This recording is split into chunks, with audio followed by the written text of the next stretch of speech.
This is a recording for Harvard's Iranian Oral History Project. The narrator is Dr. Kامران Kashani, formerly Associate Professor at Iran Center for Management Study and now at MIDE in Lausanne, Switzerland. Today is July 22nd, 1982, and we are in Mykonos, Greece.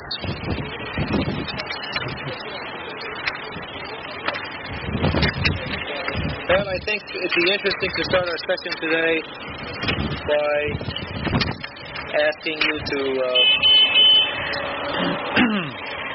describe the events that really brought the beginnings of the Iranian Revolution to ICMS. And then I think as we talk, other issues will come up which we will discuss. Okay, if you recall, I was away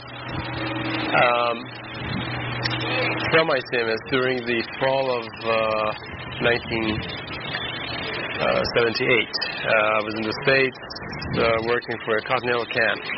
I left right after the famous Black Friday and arrived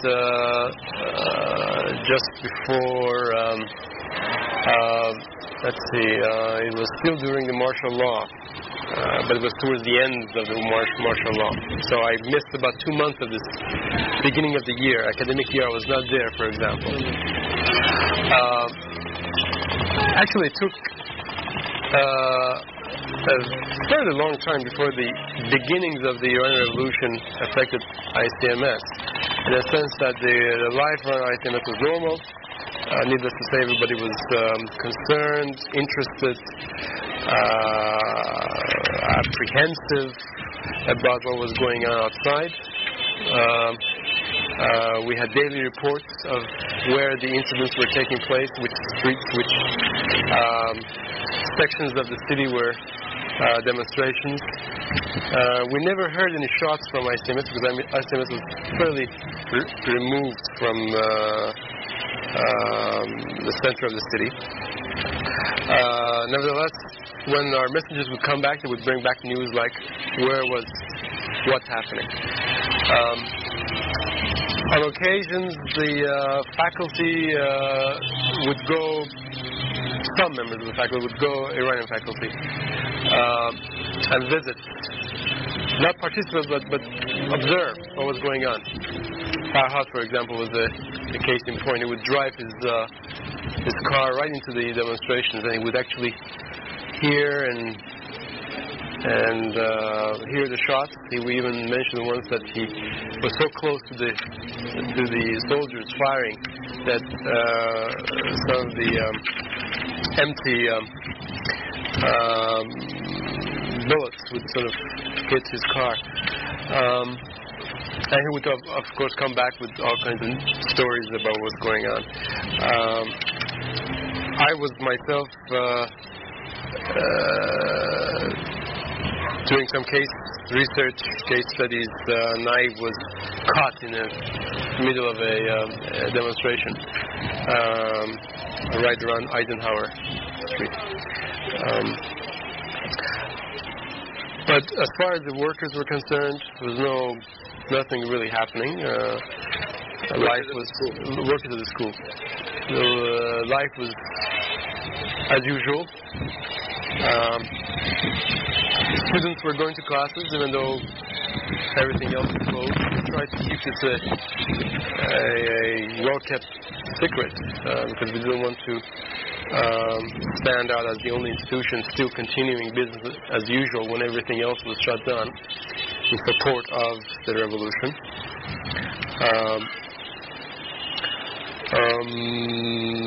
There was, as you might expect, discussions, sometimes heated discussions among the faculty about the turn of the events and its direction, where the movement was leading. On the Iranian faculty side, there was a majority for the revolution, for the ideals of the revolution at least. of the non-Iranian faculty, towards the end, the only ones left were, of course, JB and Jim, who took a different point of view towards the direction of the movement and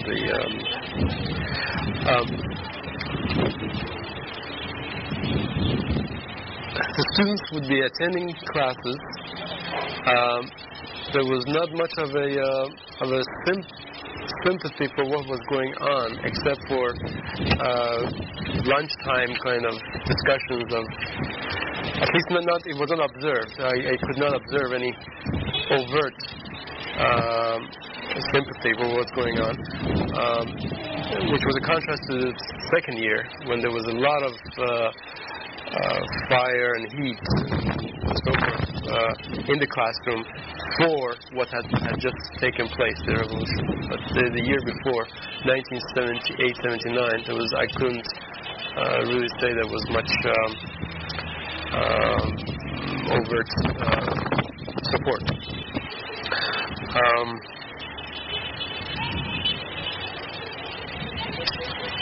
Then you began having the strikes began to affect the school. That's right. The only tangible ways the school was affected was lack of gasoline for transportation to and from the school. Interesting enough, the secretaries who had their own carpool were not affected by this. Somehow these agencies managed to get their cars in the line and get enough gasoline. But the faculty and the workers, some of the workers who had to come with their own private cars from a distance, they were affected. And I for one, took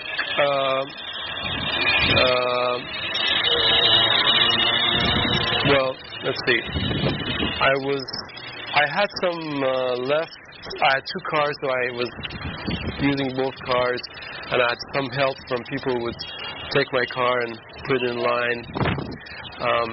But I guess others, especially the foreign faculty, were more affected than I was.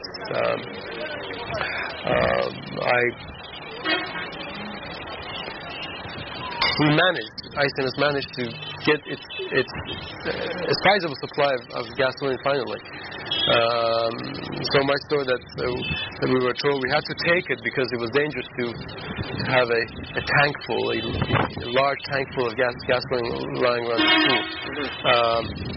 But it came through our connections with through the NIOC. Students, or? Yes, I believe so. Yes, I think so. That was one way that our school was affected. The blackouts was another one. The question was there was something like 3 or 4 hours every night blackouts, and it had become fairly well regulated. You knew what time exactly the blackouts would occur, and usually they occurred right after the BBC broadcasting of Farsi to which everybody listened. So somebody wanted to make sure that BBC was listened to. I guess so. Yes. But the problem there was that the students were complaining about lack of reading light because they were saying that they didn't have enough adequate lighting for reading our long cases. So we managed to get some battery operated fluorescent lights, one per court, which was not adequate, but still it satisfied some of their immediate concerns of at least being able to understand what the case was all about. Some people were saying that they slept during this time and woke up after the light came back and started reading. It was very difficult, I guess, for the students, more so than the faculty. Were class discussions effective? Not appreciably. No, I would say not. It was not all that much affected.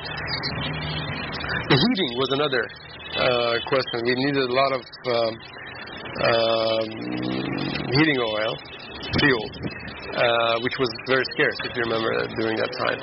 And even though we had still our share of our special share from a very limited supply through, again, our friends, it still was not adequate. So we kept that. We kept the temperatures low, and then we turned it off during certain hours of the night. We had to make some makeshift arrangements for some offices to be heated, some buildings to be heated, some buildings not to be heated. Jim Bowman, I heard that had a lot to do with it. These regulations. Yes, he took charge of worrying about the details such as lighting and heating and so forth. For example, he started the fireplace in one of the lounges next to the restaurant, and he arranged for a lot of wood to be carved up and brought over. He even started the fireplace himself, and at the first trial there was a lot of smoke coming into the room, and then he went out and found that the whole chimney had been blocked by somebody who didn't want the rainwater to drip in, so he opened the top of the chimney and it worked. We bought also some portable electric heaters, like everybody else in the city, who had turned from central heating to portable heating arrangements, because central heating would require some fuel, whereas electrical was just you just plug it in. So we had those around the classroom.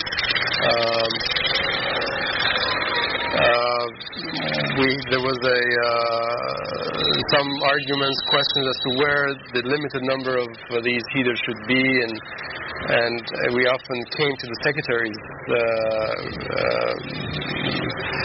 working area, because that was usually the place where it was best heated. It did not have too much contact with the outside, no windows and so forth. It was well heated, and sometimes you worked there.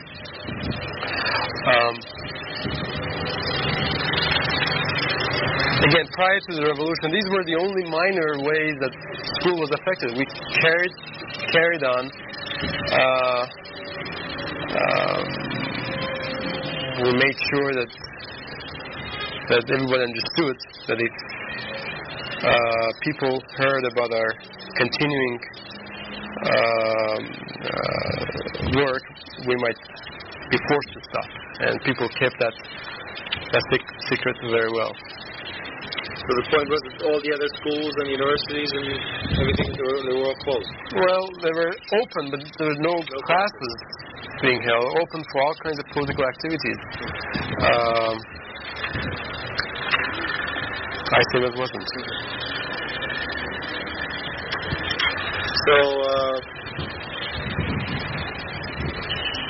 So let's go to, let's say, the time of the revolution, or days preceding it, whenever seems like a more appropriate time to discuss your sort of memories of how the revolution occurred. I think it would be appropriate to move forward to the time when it was clear that the revolution was going to succeed. The Shah had left the country. Bakhtiar was having all kinds of problems. There were bloody riots in and around the university. Demonstrations, I should say.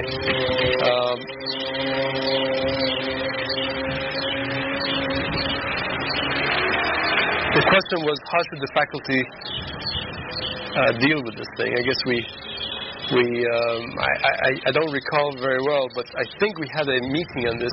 Shall we continue, or given the current very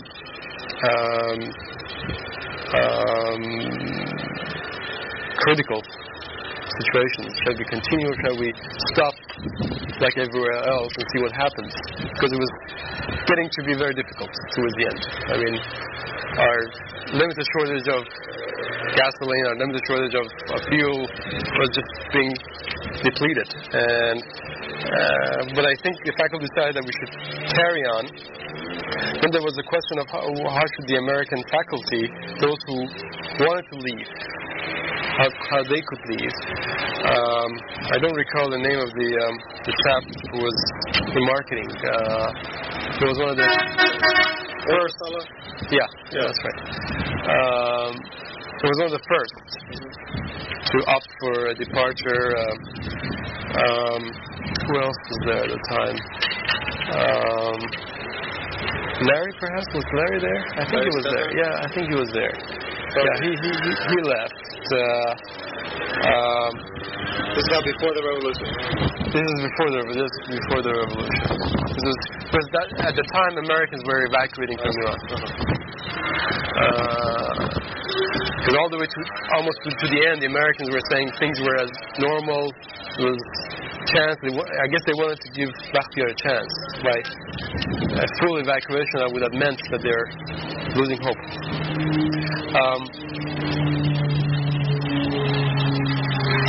If I recall, Jim Bowman had a number of meetings with at least two, or maybe more, with the remaining members of the Board of Trustees. Sudavar, I think, was one. There was another one. I can't. Muqaddam, perhaps, was the other one. And he would check with them the situation. He would try to find out what was really going on outside. What was the effect of the Board of Trustees not being there? Was there any discussion about it? What were the feelings about it? Well, actually, it was, I think, Jim Bowman who brought to our attention that very few members of the board were actually left in Iran.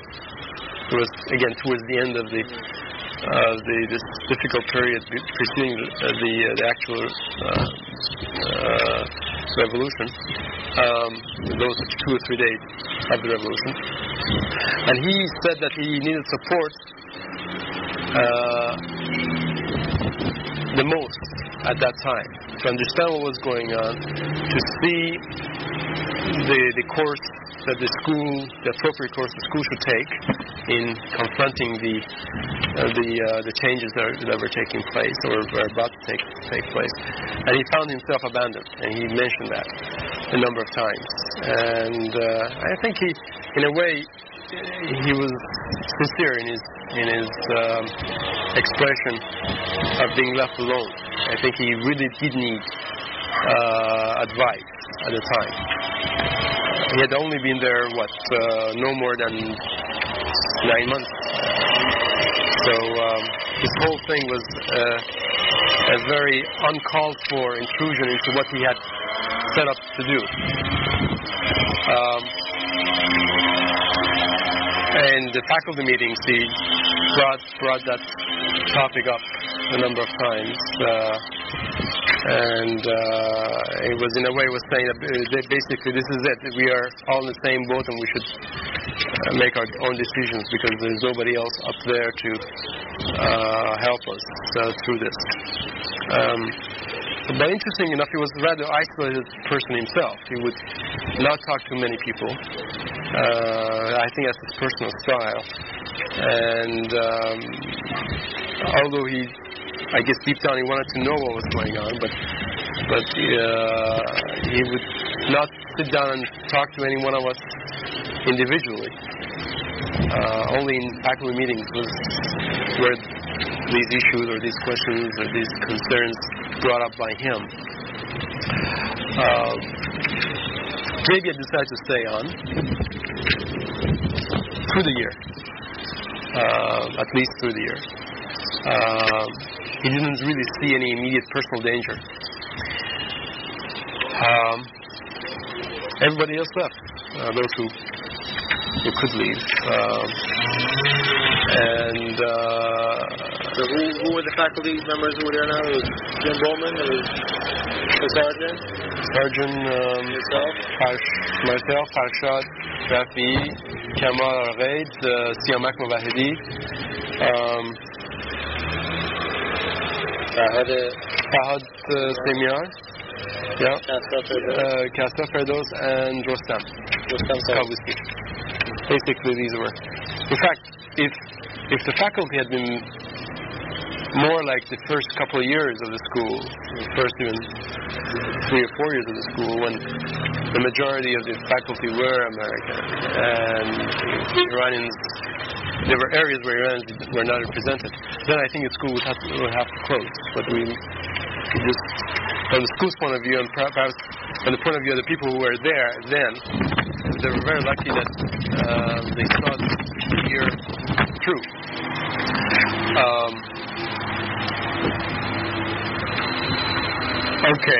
The revolution. Now, we could have missed a day or two during, the heat of the last few days of the revolution, when the barracks were attacked, and I can't recall now. Maybe we could have missed 1 or 2 days, but that would have been the maximum number of missed classes because of the very unusual situation outside. But so far, there's no particular sentiment from the workers or any students. At least it wasn't. It wasn't attacking the school, the administration. It wasn't overt. If there was any, it wasn't overt. I recall one conversation where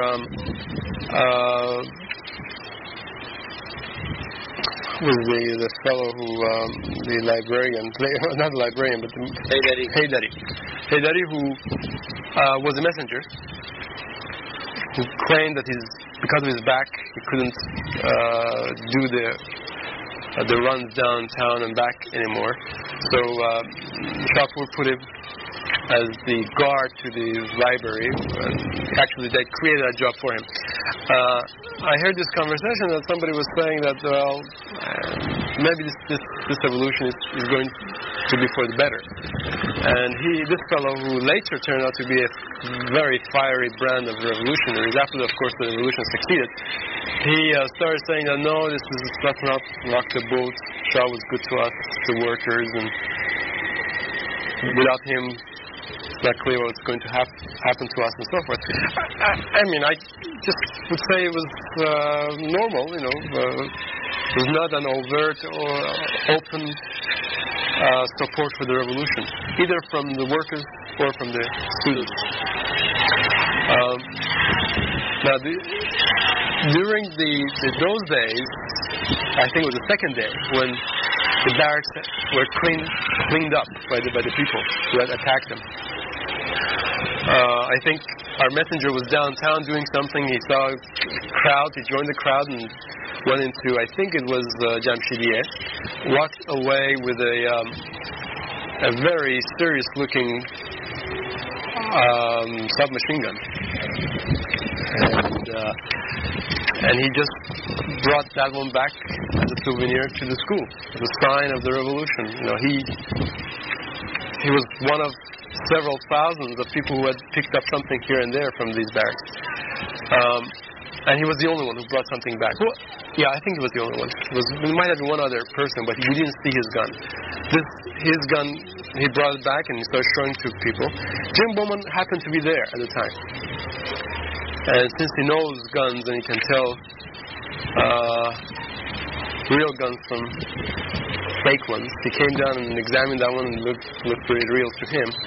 And later he said that he was very scared of that scene, because this man, who didn't know the tail of the gun from its barrel, was holding it very casually, and it turned out later on that it was a bullet still in the machine gun. And according to him again, that was the moment he made up his mind to leave, because he noticed that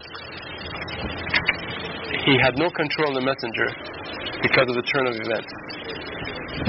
He might put himself in personal jeopardy if he had actually ordered the messenger to take the gun away from the school. And feeling that he was still the president, he couldn't do that, such a simple thing, he decided that maybe it was time for him to leave with the rest of the Americans. And he felt rather uncomfortable telling the faculty about his decision. His wife had left him about 2-3 weeks earlier during the earlier American evacuation. And in his letter of resignation, which he read to the faculty, he mentioned, I think, this fact, and the fact that he was left alone, and his job, the way it was described to him, looked very different now than it was supposed to be, because he did not have the full support of the board of trustees, members of the board of trustees, and he also felt that maybe it was for the best if he left as an American, would leave the school at its head.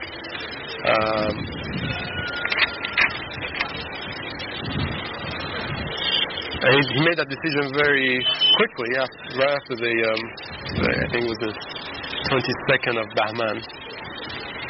And in a day or two after that, he left. He packed up and left.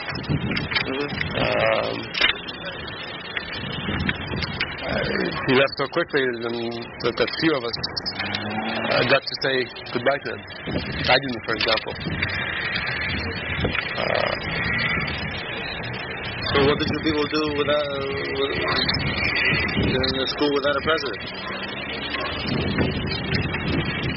Let's see. We turned to Castro. Castro seemed to be the most obvious candidate to take up the leadership. He was the most senior Iranian. He had been around the school the longest. And we felt that he had enough of the leadership skills to see the year through, and God knows what's going to happen the following year. Because our concerns were very immediate. I think we had a discussion with him. At first he refused, because he felt he was taking on too much of responsibility that he was not sure he could fulfill. But then we made the point to him that there was really nobody else who had more qualifications. So grudgingly he had accepted the job. He called himself the chairman of the faculty council as opposed to the president. And in a way we created that job because we created that responsibility because previously the president was also the chairman of the faculty council. Now the chairman of the faculty council had the president's responsibility minus a title, because we felt that presidency required perhaps a wider consensus, and he was acting as a member of the faculty and not as the president. So he took on the job, and at the time there were not too many things that needed to be, not too many decisions that needed to be made. The oil supply. Was the faculty fairly unanimous on this decision, or was there much conflict?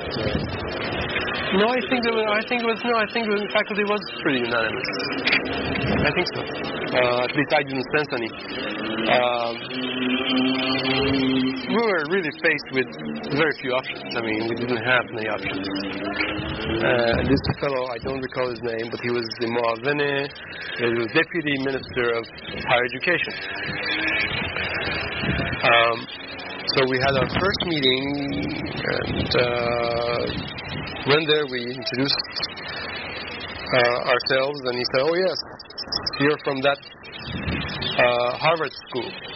And we said, well, we explained to him our association or lack of it with Harvard. And then he asked the question, wasn't that school that لاجوردis were involved? And we again explained the relationship with one of the family. Yes, I think so. I think you mentioned family. So we mentioned that only one member of the family was involved, and he was not even around, hadn't been around, and his involvement was only an honorary one.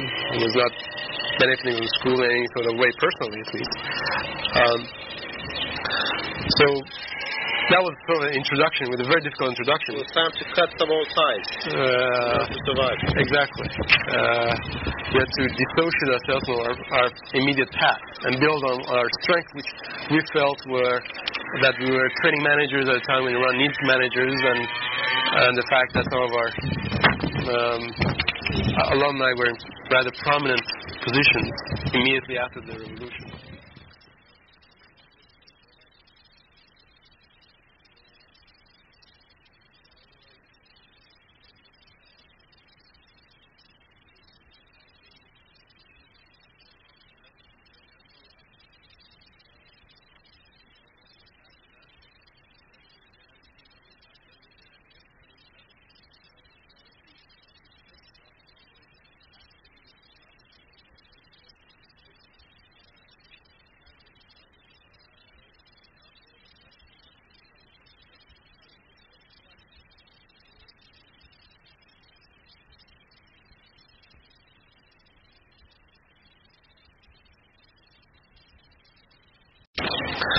So that was sort of an introduction, with a very difficult introduction. It was time to cut some old ties to survive. Exactly. We had to dissociate ourselves from our immediate past and build on our strengths, which we felt were that we were training managers at a time when Iran needs managers, and the fact that some of our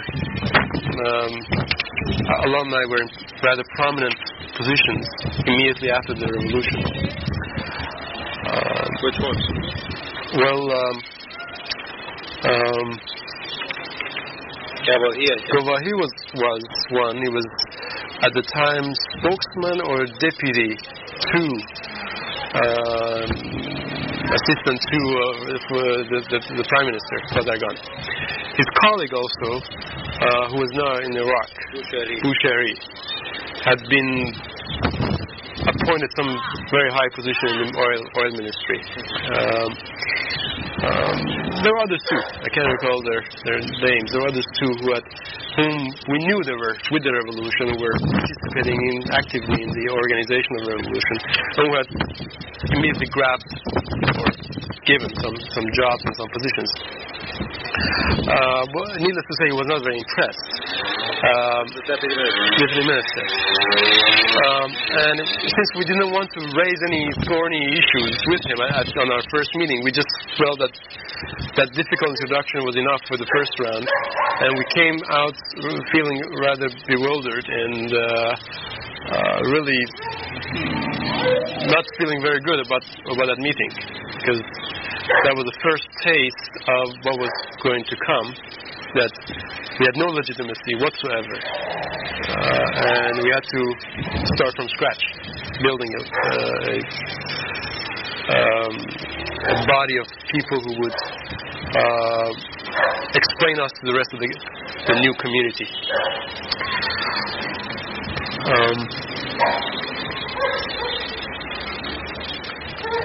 I think that was the only meeting we had.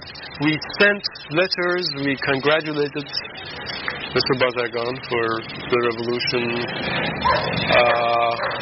as a member of the as a faculty body we did. I think that our congratulations were at the time very sincere. Most of us at least, we felt very good about what had happened. This is, I'm going back in time. Yeah. This is like a month after the revolution. This other meeting took place later, early summer. But nobody really came to knock on our door. The fact that we were small, I think, really helped, because all the other schools were given a new chancellor and a new man to head, and knew this, knew that. But our school wasn't really. I mean, we made decisions that would have taken 3 levels of hierarchies in the Ministry of Education to make ourselves. We were small enough to be able to do that. For example, Okay. Normally it would be the president and the minister. All right. The diplomas we sent out again through the same channels. And we're told that we needed a little bit more push to make sure that they get signed. Because our year and the academic year were different. The new people who had to sign them were not aware of this thing. So the people who were expediters told us that if you really want to have your diplomas by the end of the year, well, you have to just go and explain what's really going on.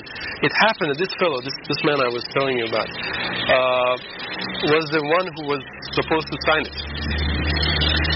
So we made a number of telephone calls to explain the situation. We may have even written a number of letters to him too, to explain. And we may even have asked Rahimi to pull a few strings. But even a simple thing like that, signing of diplomas,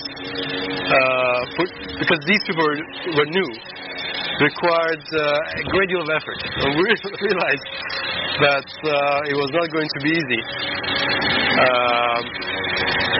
for other more difficult decisions or requests, such as funding of the school, for example.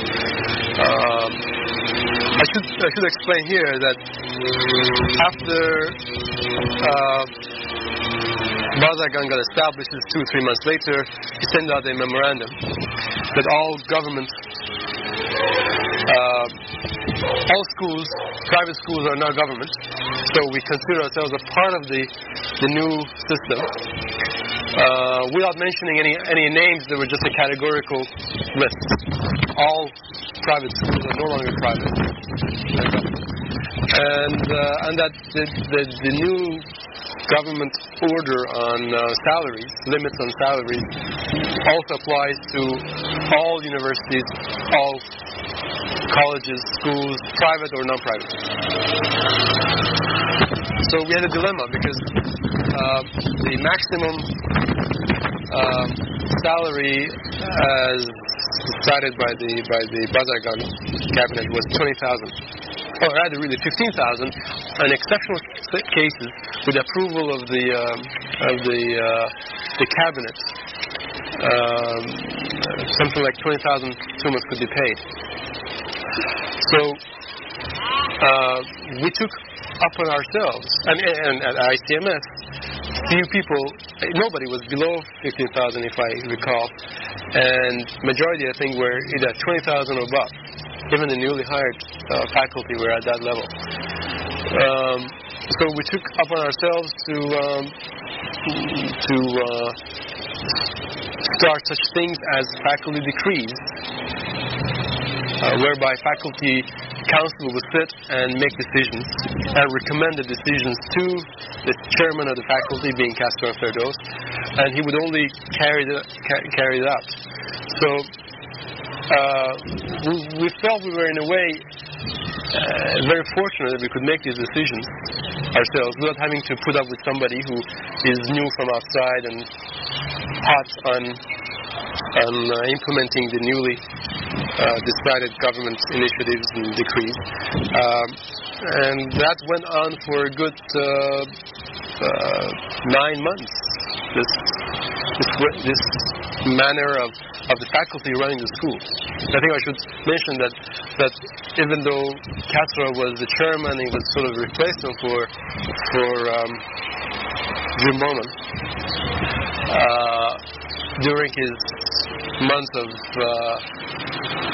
tenure in that position, he never really took any decisions by himself. He always consulted the faculty. It was really faculty decisions that he implemented. So we were running the show, the faculty was, and we held our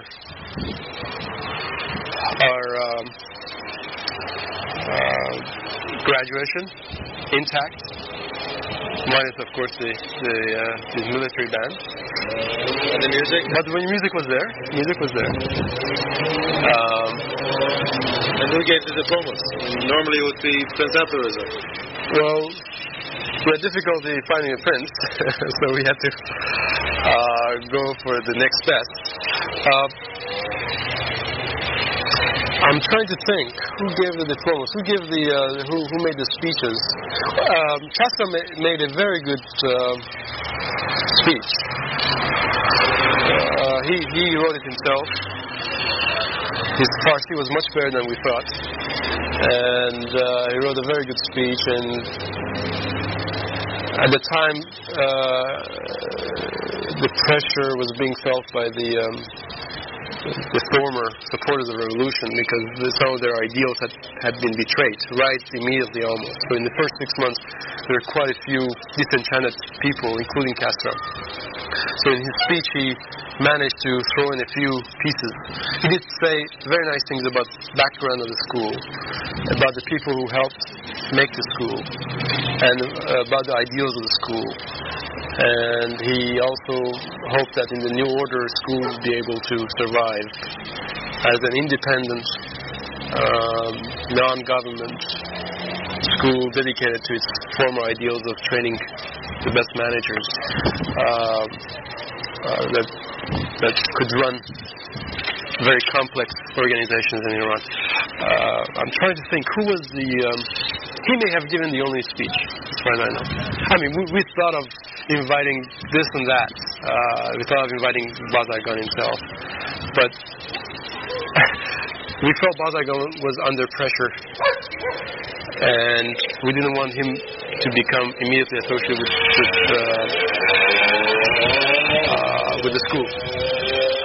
Although we felt he would appreciate what the school stood for, but then we didn't want to go too low, below Bazargan, to find somebody.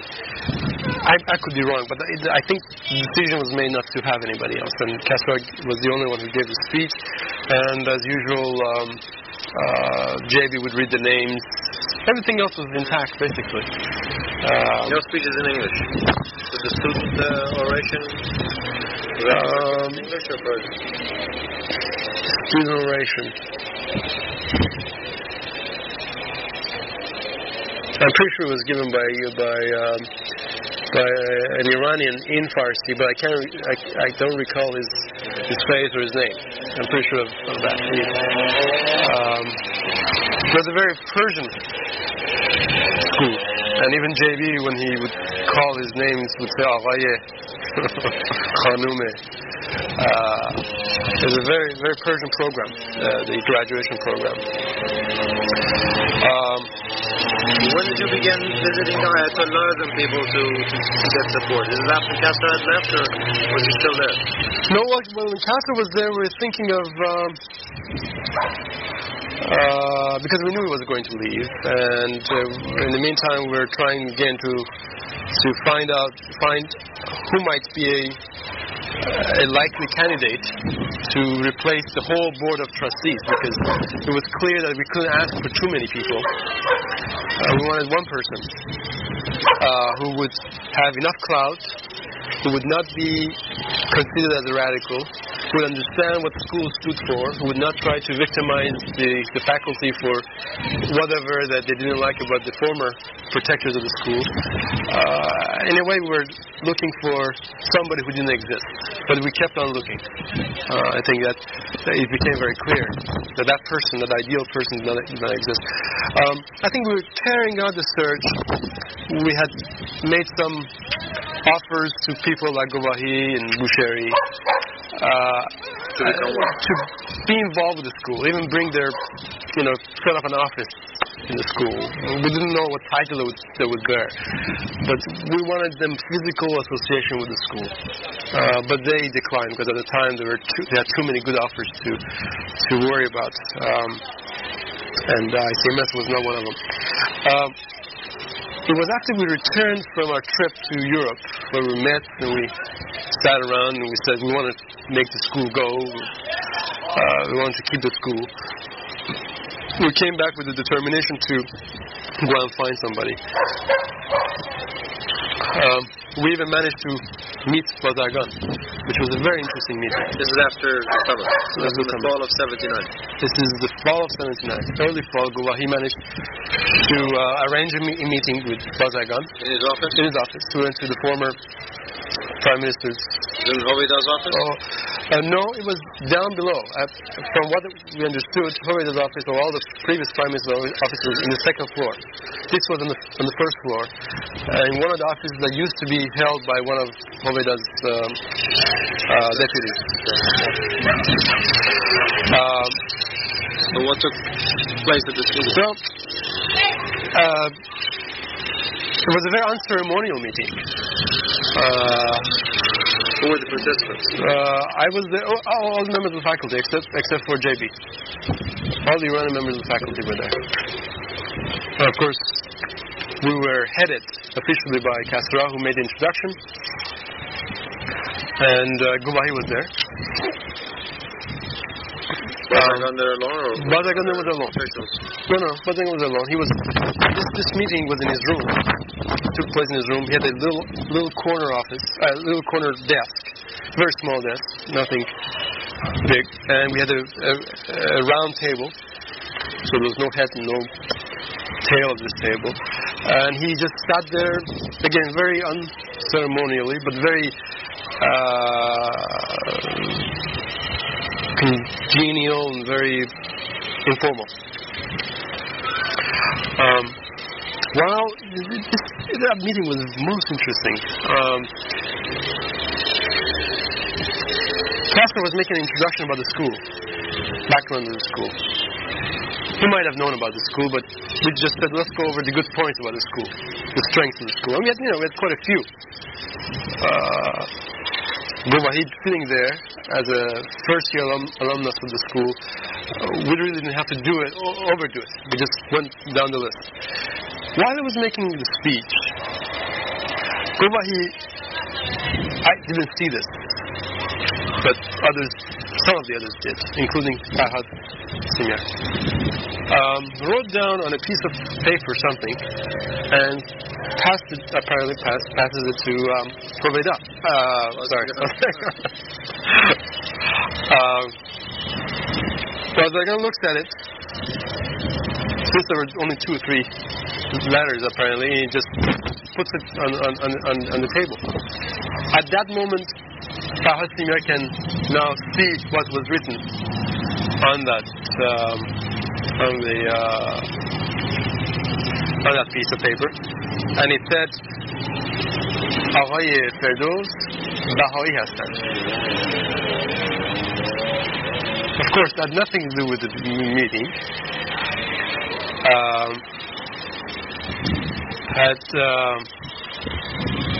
The meeting went very well. I mean, it's a credit to the man who didn't let that small minor point, which had nothing to do with anything, to distract him.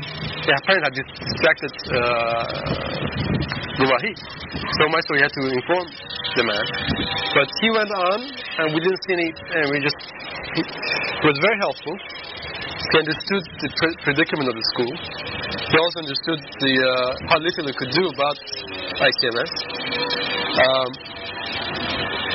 He said, well, we explained to him we were under pressure, increasing pressure to change our curriculum, to change our language, change even our name. He just immediately grabbed there and says, okay, instead of saying Iran Center for Management Studies, write Iran Center for Islamic Management Studies. That will do it. Will satisfy these mullahs. That's what he said. That's what he said. And he even told us an anecdote about the mullahs. He made it very clear that he was on our side of the camp. I mean, he just didn't leave any room for doubt. Right after the comment that was made about the pressure from outside, he says, well, these mullahs, what do they understand about management? I mean, take their turbans. Every class of whatnot has had in the history a hat, a crown, to protect, to do this, do that, their heads. But then they all had a system, a shape, a form, which was logical, which was understandable. And then look at the mullahs. Look at how mixed up and how mangled or ill-formed their turban is. And he said that's how they are. They don't understand systems, don't understand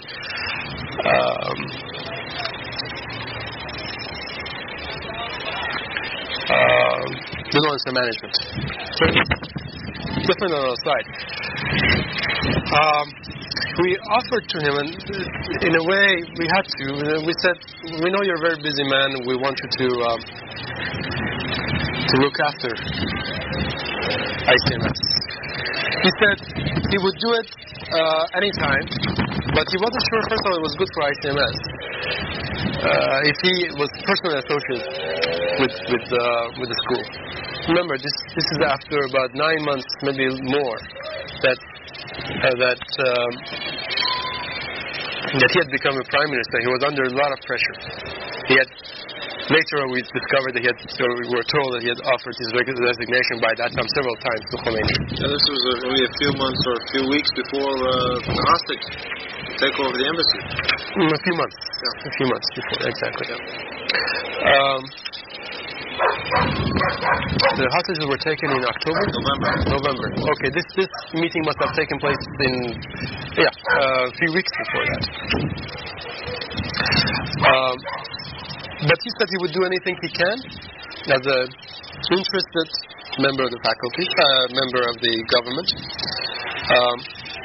He said that he would advise us not to change our language, keep it English, because he could understand how managers could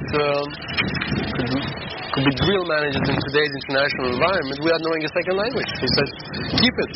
Don't let that pressure. And he basically was very supportive, even though at the end of the meeting we looked at ourselves and said, okay, well, what are we coming out with, except for a lot of good feelings about ourselves, about this man. And we said we hope to meet him again. He offered just fine. He would meet us. Again, he gave us a few anecdotes about his days in the prison with Talagani. You remember those? Yeah, he said, again, back on this idea of his that the mullahs never understood any system, they were not good managers. He said that in the prison, him and Talagani apparently would share the same cell. And he said he couldn't have seen a worse mess than Talagani's bed. It was always a mess. Couldn't tell where his head was, where his tail was. And he would when he would wake up, he would just push all his mattress and anything to one corner of the room, just push it. And then when he was about to sleep, just spread everything out in the middle of the room and sleep on it. Of course, he had a lot of respect for Talagani as a man. And who had died by that time? I think so, yeah, he had died. He died a few months after the revolution. But in retrospect, it was very clear that he was under a lot of pressure from the mullahs, and he was seeing them as his real enemies, not the other revolutionaries, not the other people who had their own axes to grind. This act by Gawahi, does this sort of fit anything that he had done previously or anything that he did subsequently? I mean, not at all. Not at all. Doesn't seem sort of our character. It does. It does. You know, when we came out, I had to say this to a few of us, and then he went and apologized to Castro, but he said, I have to tell you this, because I think if you don't know what happened at that meeting, you would be misled by some future meetings with Gawahi. And so Castro, when he heard that, he just, first of all, his colors changed. He was so furious. And yet Castro is a very calm person, a very controlled person. He had difficulty handling himself for a good 5 to 15 minutes. He just didn't understand it. Really, none of us understood it. We just didn't know what was going on. We had our theories, that he wanted to feel especially close to Bazagan, wanted to give him the tips that few other people knew. Even up to today, I don't understand why he said. Did anybody ever ask Shafáhí later? As far as you know? No. And of course, for the record, Castro states that he is not a Baha'i. And I believe him. Yeah. After that meeting, it was interesting because we were right still in the courtyard of this thing, and he felt that he had to say this. Prime Minister's the courtyard in the front. We were just standing there talking about this, and he says, only my uncle, my father's brother, is a Baha'i. And that is as close as I can get to a Baha'i. But everywhere I go, they say, Ferdows, apparently his uncle was a big Baha'i, was an organizer, so people knew him. So they associate him and his father with that crowd. Do you think this event had much to do with Castro's decision to leave? No, he had made a decision beforehand. No, he had made... See, we had a retreat in the spring. Spring of 79. To go and pull our heads together and see... At the same place where we had held the last one, where you were there. No, it wasn't Gajor, it was...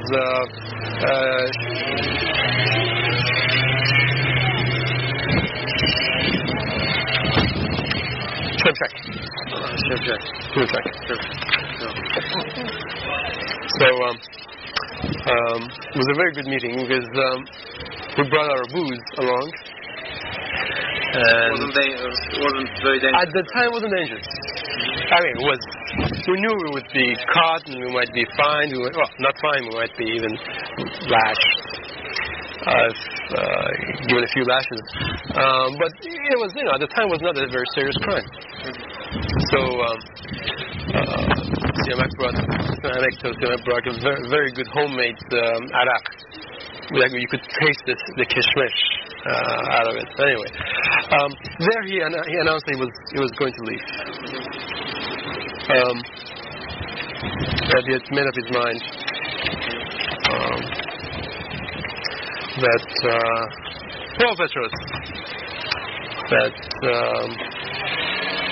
was not going to be a good, healthy place for his family. With more consumer, he said if he wasn't married, he would stay and stick it out with the rest of us. But because of his family, he felt that he owed it to his child. So when did you people start visiting these ayatollahs? It was after. Actually, nothing was really done while Castro was there. We had discussed it, candidates, but Castro left soon after that meeting with the Prime Minister. So, all along I hear that Zandia is a big shot. So I have him as on my own personal list. Because I did happen to have a good relationship with him before he left ICMS. So he was on my personal list of people that we wanted to have our own hand-picked director for the school, because we observed that other schools were being given chancellors and presidents and directors from the top, people who had no knowledge or familiarity with these schools. And we decided that our school was so special and so small that we probably could get away with someone that we proposed to the government, someone whom we had reached some understanding with. So in the process of search, we were given several names. One of them was Dr. Kamaran, the brother of then, I think, Minister of Defense, and the other one was Gozadeh Rafuri. Who was given these names? These names came out through the process of interviewing, talking to the various alumni of the school. People like Shafáhí and Bushari. At about this time, or even before this, weren't you organizing some sort of a manager's council or management group with professional managers organization or something? I think we toyed with that idea. Of replacing the entire board of trustees with a select group of professional managers, post-revolutionary managers,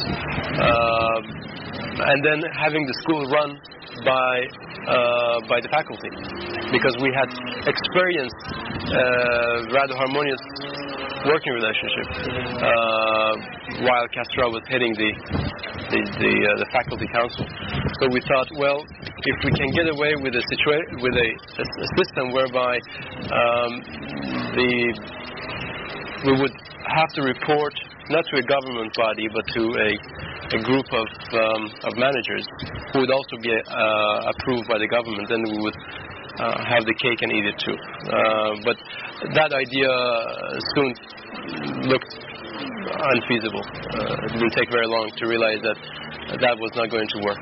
So we were looking for one man, one person who would head the school, who would look after our interests, who would understand what we are all about, who would not try to mess up ICMS as we knew it. So we went after Dr. Kamaran. We invited him. I'm not sure who was our contact. It could have been Shafáhí, because at the time Kamaran was also a مشاور نخست وزیر, advisor to the Prime Minister.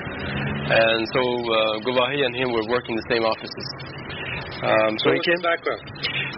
He had a U.S. education. From what I understand, he also had an American wife. He had taught at Aryameh, Pahlavi, I think, for a while, and then Aryameh. Or maybe when Aryameh was transferred down to Isfahan, he was there, but he came from Isfahan. This is what I remember. He had some time, he had spent some time in Isfahan. A very reasonable man. We thought he would have been an overall a good person to have. He didn't really know much about management, as one might expect. His background was in engineering. I don't recall what exact branch. Were you interested in him because of himself as a person, or because he was a brother of Mustafa Kamaran? We were told that he's a good guy. Okay, you have to remember, those days we had good guys and bad guys. Bad guys being defined by people who were full of slogans, who would change direction depending on which way the wind was blowing, who were going to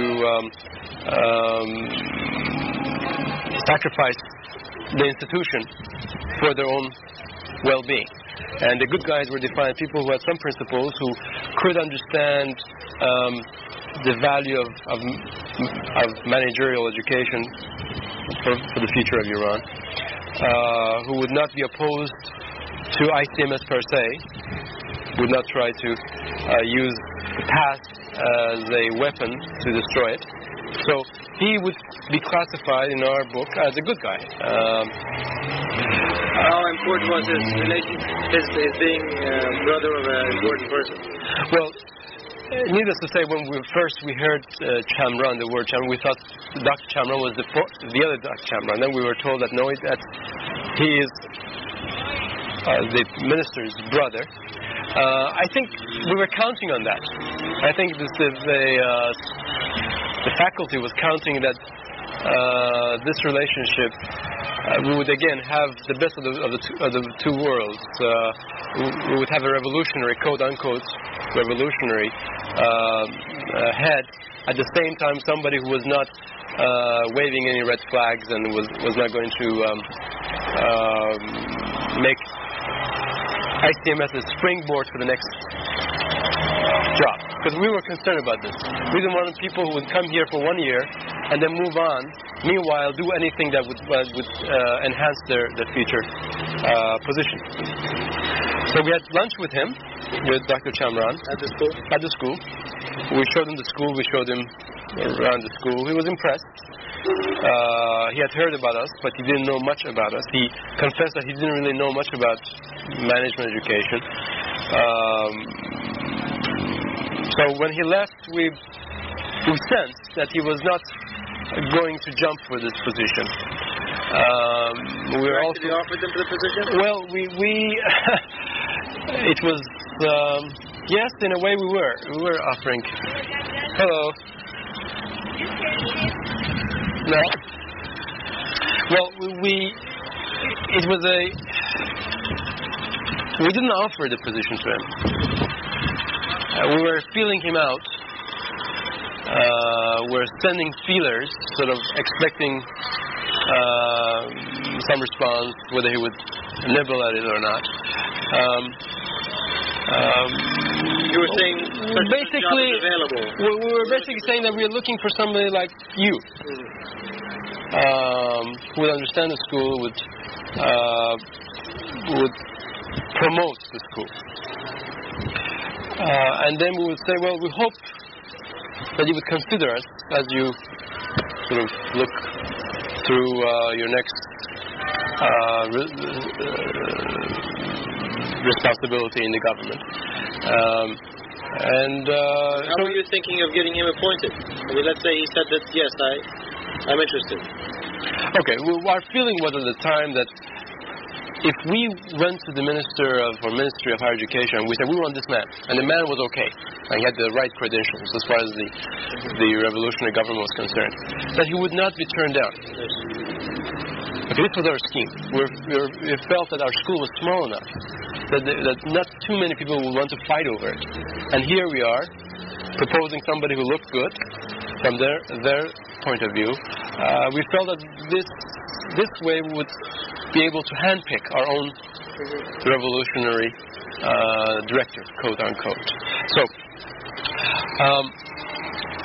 he was non-committal when he left. He said, well, I have to see, there are other positions that I may want to look at in university. I'm not sure if I want to go back to the academic life. And we got the sense that he was looking to a ministerial position, because he had already had a pretty high position in the government. So he was hoping it would be offered something bigger than he had, and he would like to keep ICMS on the back burner just in case he didn't have any options. Once there was a overhaul in the okay, if you recall, at the time there was the elections were coming up and the new government was going to be appointed, so everybody had their eyes to the next round of government positions. Was one of your requirements that this man would be full-time, or did you sort of... No, we would have, in fact, we would have preferred, from the faculty's point of view, we discussed this, we would have preferred not too much of a commitment from the man. We felt that the Iranian faculty could run the academic side of the school very well. We needed somebody who would come there and look after the external relationship of the school. And we felt that job was not a full-time job. And we felt that if he wanted to keep his position or a full-time position and this one on the side, well, would be acceptable to us. So, Dr. Kامران did not work out. And we then went after the next person whom we had been told would make a good head for our school, the Ayatollah, Ghafuri. How did you consider a clergy, a man of the cloth? Well, we had been told very good things about him. Okay, we didn't have something strange or out of this world. You have to remember, at the time, clergy per se was not a bad thing. I mean, we had good clergies such as Ayatollah Talabani, and the bad clergies such as the rest of them. So we were. But from Jim Bowman to Ayatollah Puri to an outsider, it seems. Well, you have to understand our options were narrow. We were operating in the post-revolution in Iran, and utmost in our mind was the survival of the school. So the costume didn't really matter. What costume he wore to the party. What we wanted was somebody who would stand between us and the revolution. Protect you. Yeah, exactly. Somebody would say, leave this little school on top of this little hill aside. That's my turf, that's my baby. And we felt that we might get away with it because, again, ICMS was not a high, did not have a high exposure. During this time, did you fly the Persian flag and the ICMS flag? Talking about exposure. I think we brought down the ICMS flag. I think we had the Iranian flag flying all the time. Even though it had the line and sun, which I guess for a while it was alright. I think we had 3 flags flying at the same time. 3 Iranian flags. And I don't recall we had... The old flag. The imperial flag. Well, yeah. I don't recall the line and sun. I don't think our flag... That's right. It didn't have... It just had the 3 colors. And that was right. what we were flying.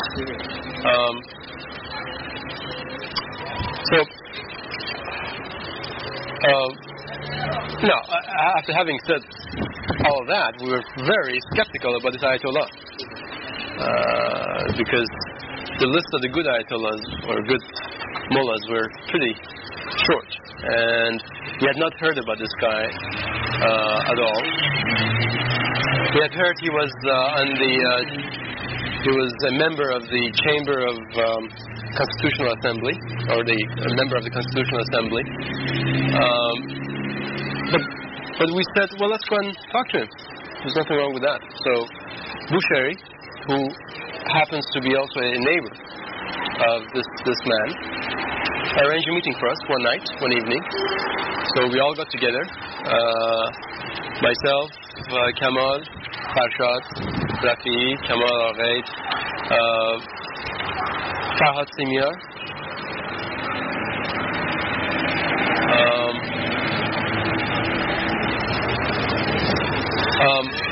one other member of the faculty, I cannot recall his name, who joined us that year. Because that year we hired three people. Fatih, Behruz Motazidi was one, but it was not him. Wasn't Majd. Wasn't Majd. It was Motamedi. Yes, from IMI or from... no, he was not from IMI. It was from Aryameh. Aryameh. Motamedi. A very good man, very solid, good person. We came along. So we went up first to Bushari's house. We had some tea there, and then we walked across to the Ayatollah's house. Ayatollah's house, I must describe, was an apartment building. It seemed like he owned the whole building. How many stories? Two stories, so 3. But two stories, I think. And then we walked up the stairs into a barren room, nothing on the walls, no chairs, no desks, just an Iranian carpet, Persian carpet on the floor, and just gray walls. Now, outside of the door, I must mention there were something like 18 pairs of shoes. So we assumed that we all have to take our shoes off, so we all took our turn in taking our shoes off. Were you wearing ties?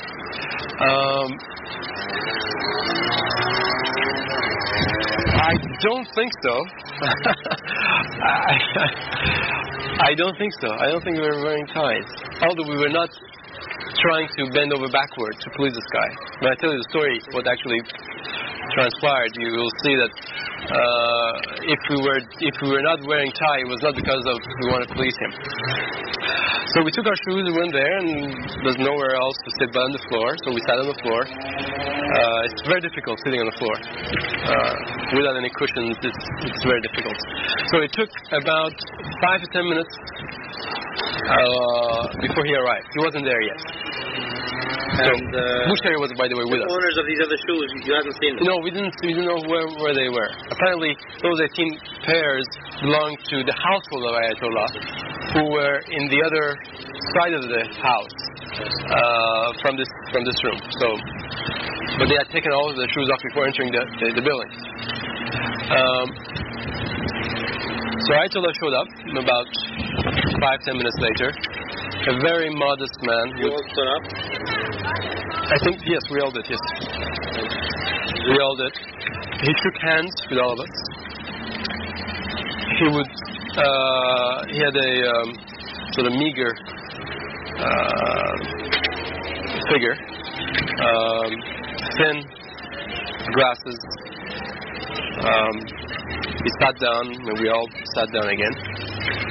He would not look at us in the face or in the eyes. This was a very interesting thing about this Ayatollah. He would always look to the floor, talking to us. What color was his turban? White. Yeah, it was not a black. It was not a sayyid. It was a white. And talking to us, first of all, it was about a good 15 minutes of sort of warm-up small talk. He had, by the way, been invited to our school for a speech, I think by the Govahi connection or Bushari connection. And we had missed, at least I had missed his speech to the students. It's after the revolution, obviously. Yeah, definitely, yes. So he had come to the school already? He had been to the school, so he had known our school. I introduced the faculty, told him that the faculty or the people who had heard him at our school were impressed by what he had to say. Apparently, Castro was gone now. Castro was gone. Yes, Castro was gone. So officially, there was no. So who was in charge? I was in charge. You were in charge. Okay. So I said that people had been impressed with what he had to say, and his name had been mentioned by several people to us. So we have come there for Rahnamai, for guidance. And then after another 10 or 15 minutes of small talk again, then he said, "What kinds of students do you have there?" He gave a profile of a typical student at ICMS, which we thought was a good profile. And then his next question was, what do you teach to these people? We said, well, these are the things we teach, and our problem has always been not enough local material, but we have managed over the 7 years to have about a third of our material now from Iranian sources. Now we have to revise some of those because things have changed. And then he raised the point of whether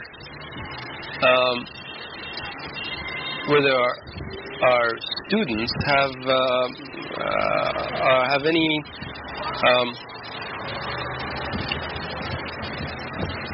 ideological commitment. Mutahid, the word I think he used. Commitment. So we said we don't check on that. They come in from different walks of life, and they bring whatever they have with them, and they take it with them when they graduate. It's only 11-month program. And then he sort of zeroed in on this particular point. He says, well, are you telling me that if an Israeli engineer comes to you and a Palestinian engineer comes to you, and your trade is teaching them how to build bridges, that you would take on both of them? So we said, yes, that's right, because we don't check on people's ideological, political background. And we gave examples that in the past there have been cases where people had political records before, prison records before coming to ICMS, and we knew it was somewhat risky to take them for a small school, but we did because we didn't feel that disqualified them. So yes, we said basically yes, we will take both of them. The more qualified one, if they're both qualified, we'll take them. He was not very happy with that answer. And he wanted to get us to admit our past mistake, the way he saw it, of not screening our candidates for ideological commitment to the cause. Now, whatever cause. He was not necessarily talking about religious causes. He was very cautious to avoid being overly religious in that meeting. But you think that was possible in the past, or you just wanted you to admit that was a mistake? No, he wanted us to say that from here on, as we look into the future, we like to take people who are mutahid to the inqilab, to the revolution, committed to the revolution, committed to the cause.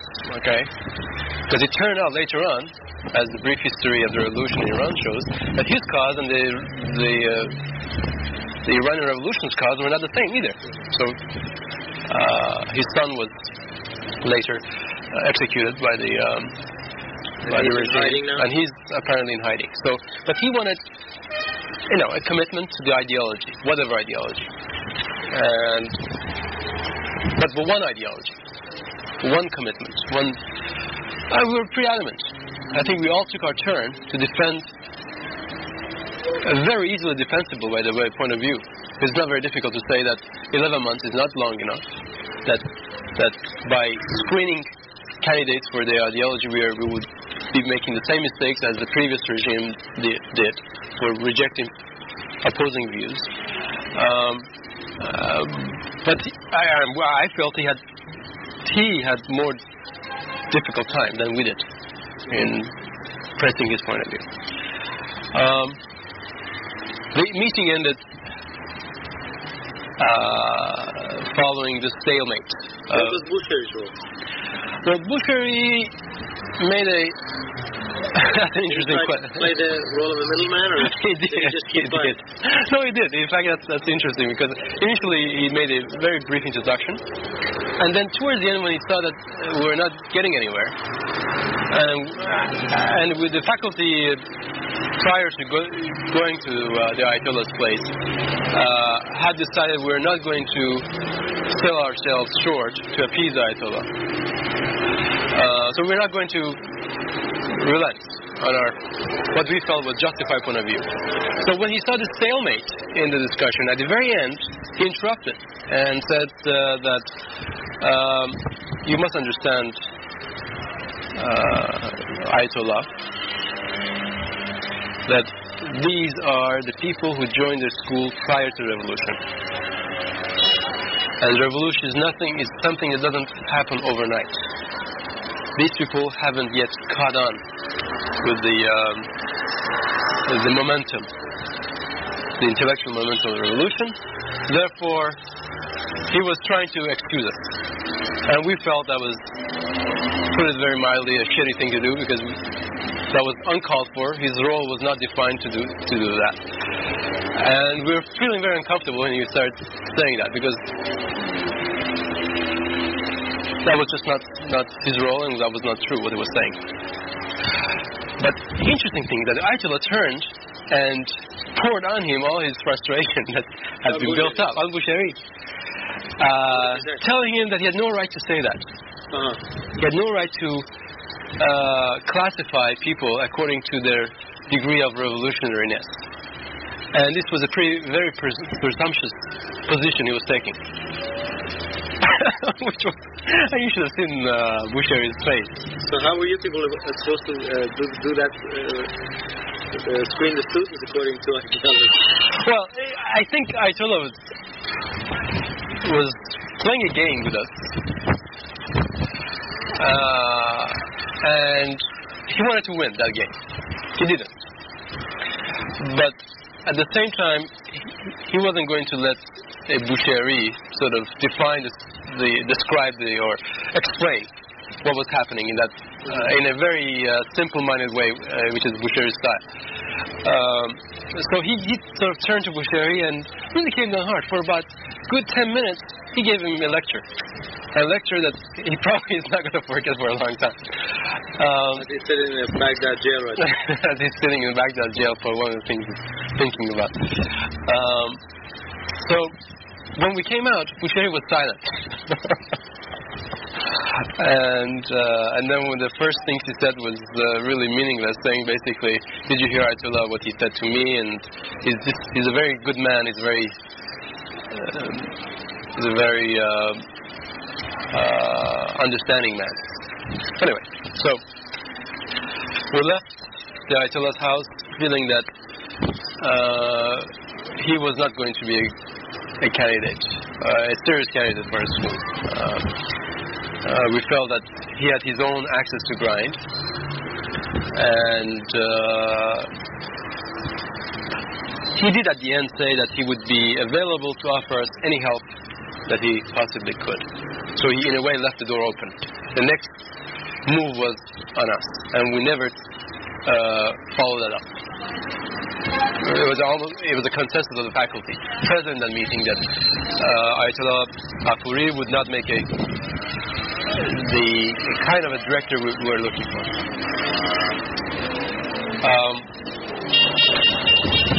So we left, feeling that our options are even... Before or after the hostage taking?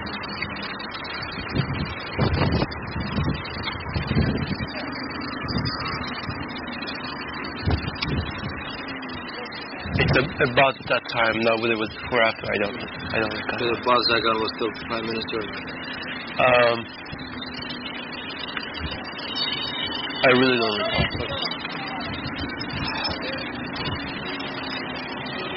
So, after that meeting, Zandia looked very good. Much better than before. And for the first time, I seriously raised the question of Zandia's... How did he appear? I mean, why did he look good? How did he look good? Okay. Zandia, all of a sudden, had been accepted as among the people who had been suppressed during the Shah's regime and been given credit for. In several meetings we had, his name was brought up as somebody who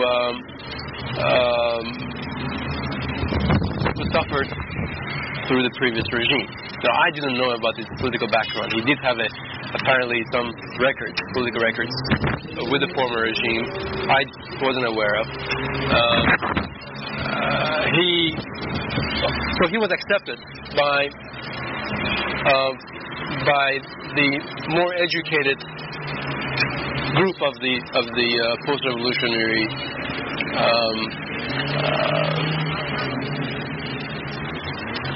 figures. He had been at ICMS, so he knew exactly what we were all about. From my brief association with him, he appreciated the case method.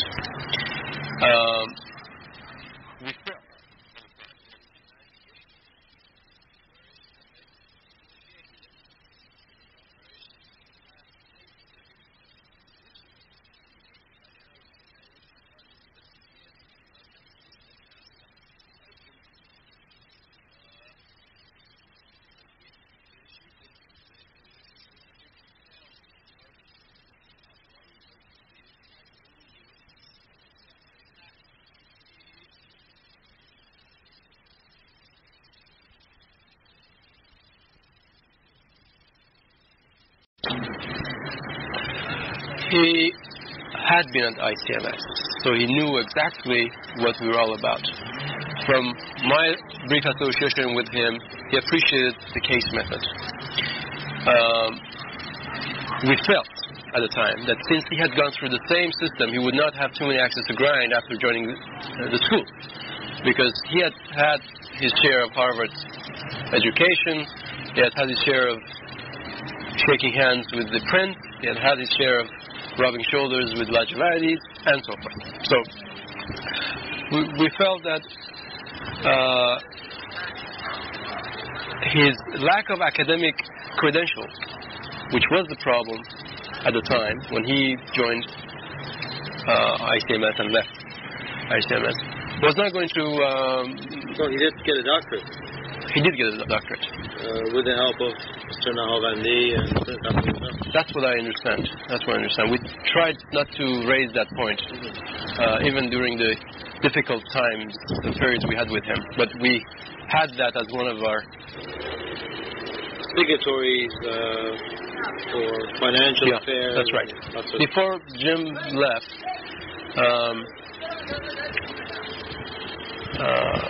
let's see. Okay, the transfer from Jim to Castra was in such a way that Castra would head the school, I would sign the checks. And we managed to do that without your signature. Because according to the Constitution, your signature was required for any, or the treasurer's signature pass was required for any changing of people with the signature signing power. Ane was able to do that without having to resort to you or anybody else. So I signed all the checks. I must say this, that Jim Bowman came to me and said, since this is going to be part of the record, he said that he has full trust in me and he would like me to take on the financial side of the school. So I accepted. So for a while, Jim and I were signing for the last, I think, week or so. And then from there on was myself and Chopworth.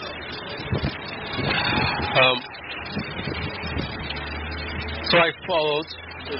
Going back to the selection of the president for the school, I went back to Zandier and held a meeting with him. Where was the meeting? He was at the Beshar building, central building on near Ferdowsi.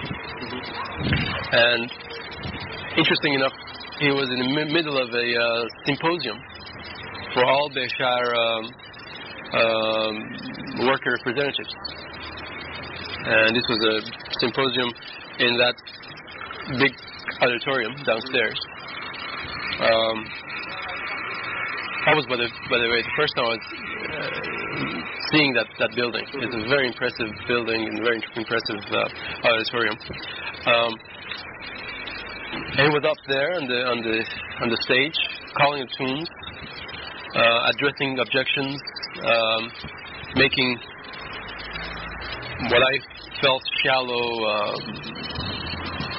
speeches, patting everybody on the back and saying, "We're all in this together," kind of thing. But people were playing along with him.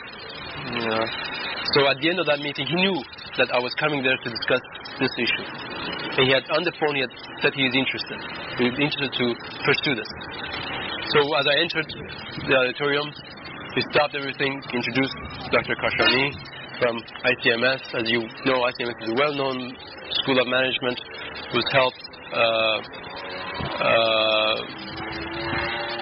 train many good managers for Iran. And so he patted me in the back too along. So at the end of the meeting, I gave him a ride to his house. And I went up to his house for tea or something. Where was he living? In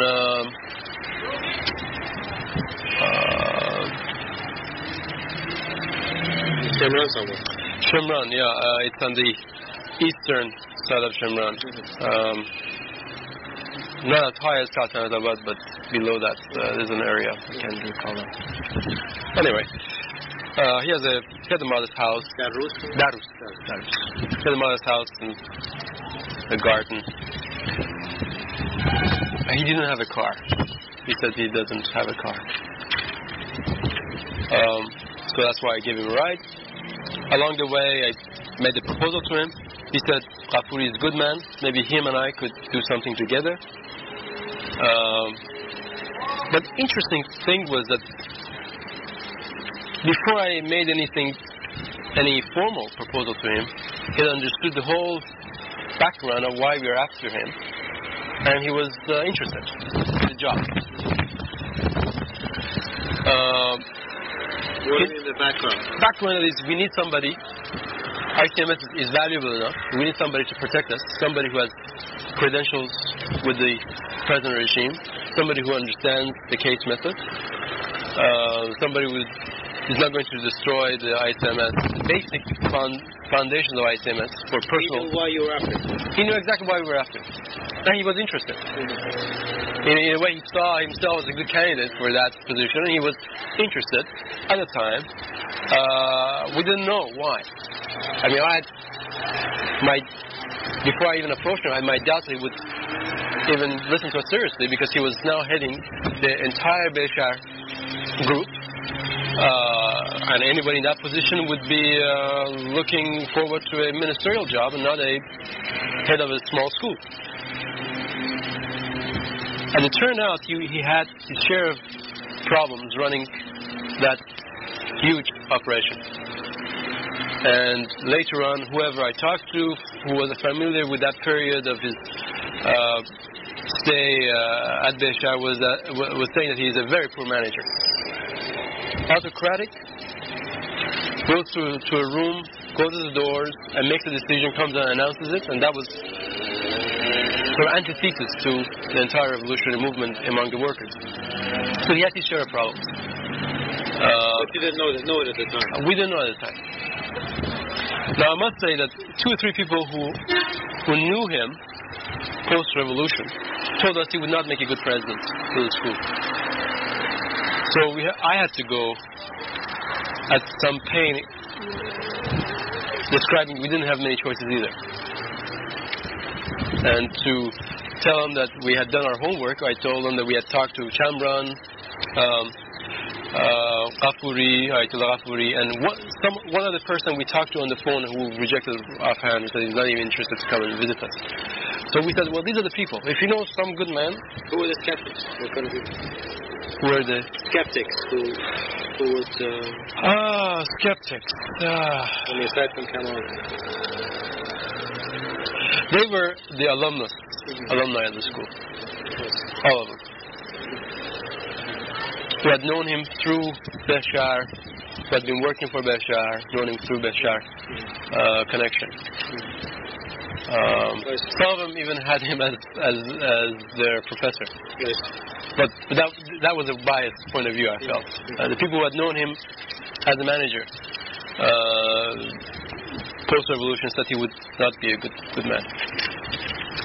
Interesting enough, Hidayat, who had also worked with him, Iraj Hidayat, had also said he's a man full of complexes, very deep-ridden frustrations.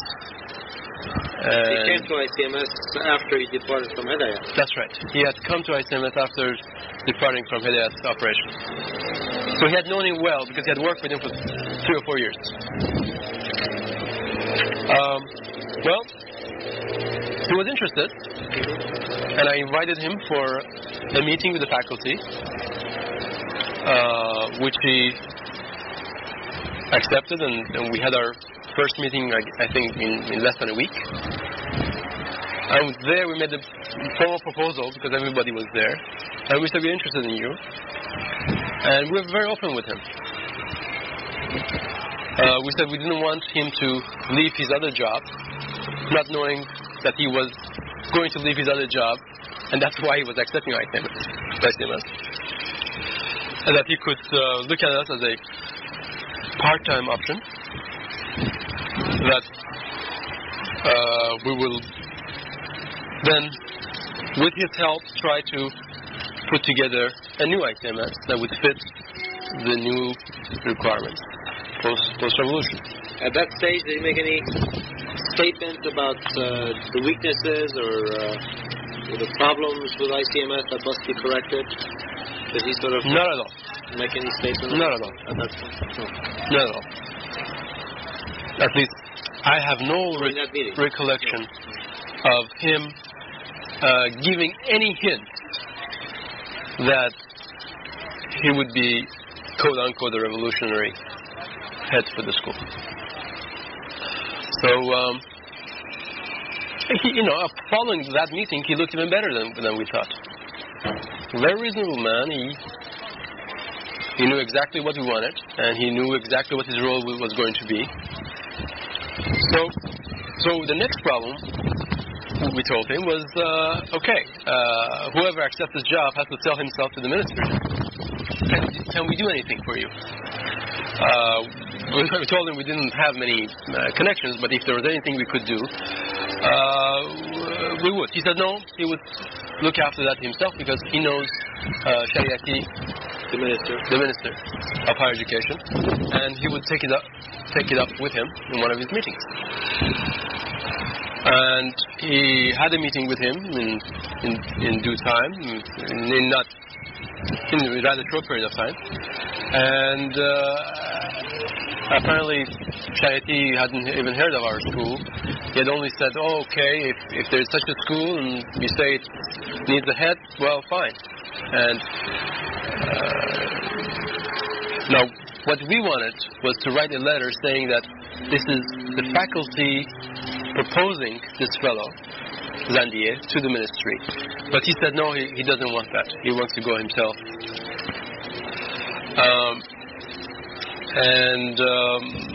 So he came back one day and he set up office at ICMS. You're not saying that it's been approved? Well, he said that it's in the process of approval. He was expecting a letter appointing him, which a letter came. But the process was out of our control now. He was our head. And he was coming on a regular basis. So what was it like the first time he came and setting up? Well, he told somebody at the school, I think it was not Kane, it was somebody else, that he wanted an office. And he said he wanted that corner office across from Kane's office. On the first floor? On the first floor. It was a rather small office. Rather small office. Yeah, that's right. And he had some plants brought in, a desk. We set that office up. He brought his books. He moved in. And he knew his way around ICMS, so that was no problem. Initially, he was spending the days, initially the first 10 days or so, he was spending his mornings at Beshar and the afternoons at ICMS. And then... Was he using the president's car? Yes. He started using the president's car. With the driver? Because he said he didn't have the driver was no longer being used. Because after Jim left, Castro used the president's car for a while, and he was driving himself. And then after that, he was given a different job. I think it was a messenger, and he didn't like that demotion either. But so he was driving himself. He said he didn't have a car. He was going to buy a car. As soon as he buys a car, he will retire the school car. So he would be morning downtown, afternoons at ICMS, and now that went on for about 10 days, and then he was spending all his days there. So the faculty got together and wondered what's going on. Is that the first sort of hint that Something's going wrong? The deal is off. It's first hint that the deal that we had for him, that he would be spending only part of his time on ICMS, was no longer... He hadn't taken any administrative actions or anything that would have indicated the deal's off before this? He had held a meeting with the workers, which we joined, a meeting with everybody. A la by Barnes meeting with everybody, every member of staff, workers, faculty, all the employees. In the classroom? In the classroom. And there, I don't recall the specifics, but my impression now is that he didn't say much rhetorical. No,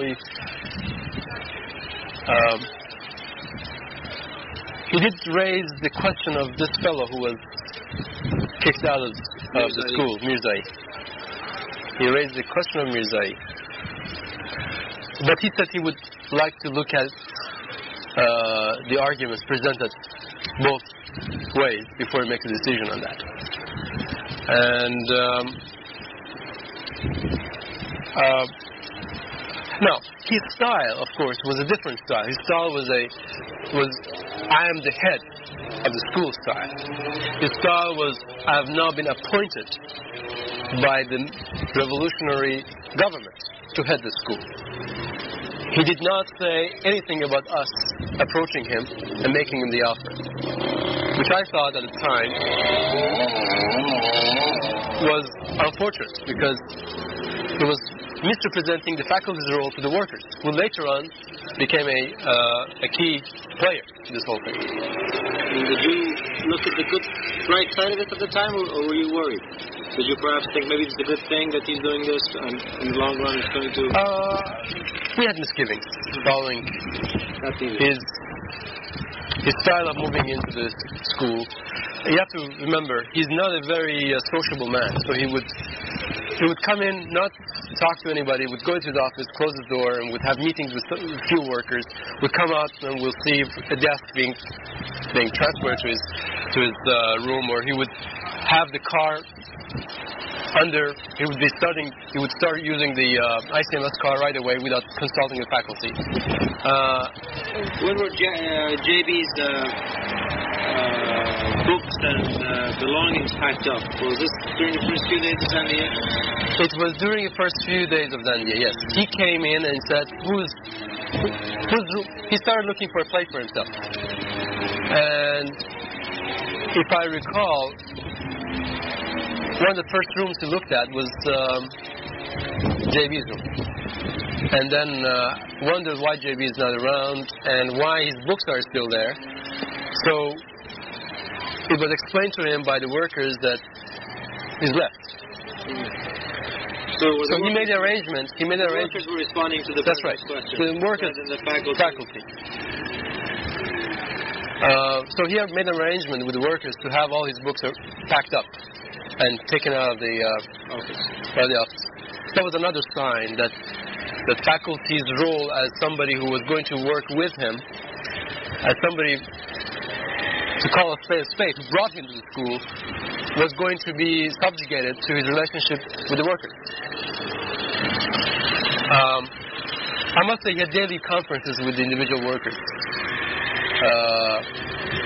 at the school. And the faculty didn't hear anything about the content of those discussions. When did he start having common prayers with the workers? Common prayers came a little later, because the workers had asked for a namaz khane. A room to pray. A prayer room, which by that time had become a standard feature in every organization. And we said we didn't have a room for it. A separate room for namaz khane, an appropriate room. We didn't have an appropriate room for it. So one of the first things,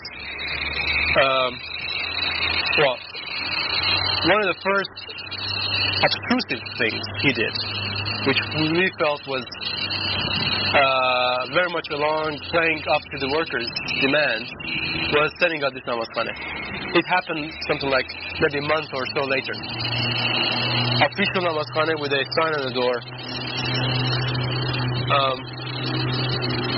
See, it was not any one thing he did, but it was a collection of small events which put together gave us the picture of a man who is there, who wants to have the workers on his side, who doesn't really care if the faculty is disenchanted,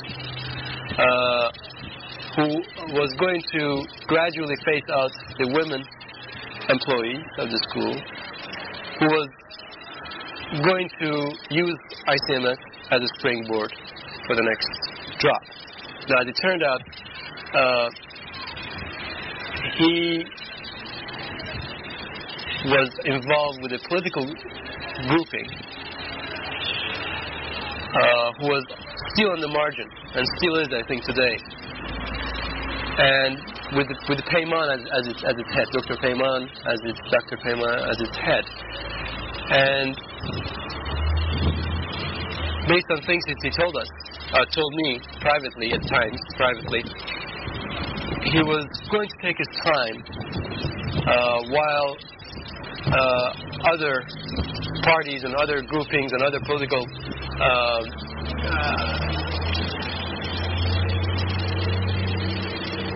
figures were taking on responsibilities and being phased out almost an increasingly shorter and shorter time. So he wanted a home while there was storm out there, political storm, and wanted to move out when the time was right. And I think he's still waiting for that.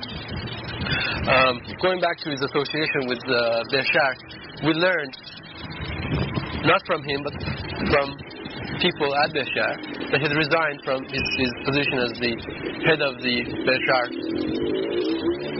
group. The board of directors. That's right. But he was still holding his job in the Ministry of Industries and Mines as the head of this office looking after all the nationalized companies. And he was spending a few mornings there. And he said that office is full of problems that he wants to get away from. So he was holding two jobs afterwards. But he was a full-time head of the school. And soon it became clear that he was going to make the kinds of decisions a full-time man makes, such as salary adjustments, such as who will do what kind of decisions, such as letters to women workers that they're no longer wanted. When was that decision made? How soon after he took over? A couple months, maybe 2 months, 3 months. All the women, or just...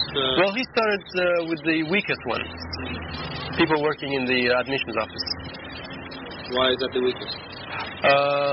Because at the time, we said we did not have, we were not going to have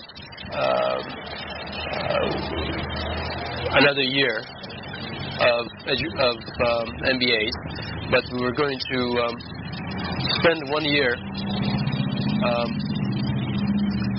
preparing the school for what the revolution demanded from ICMS. New material, new concepts, new analyses. This was one of the things that had been brought up in his discussion with the minister. Again, this was another of those events. He came back to the meeting and said, we decided, the minister and I decided that we were not going to have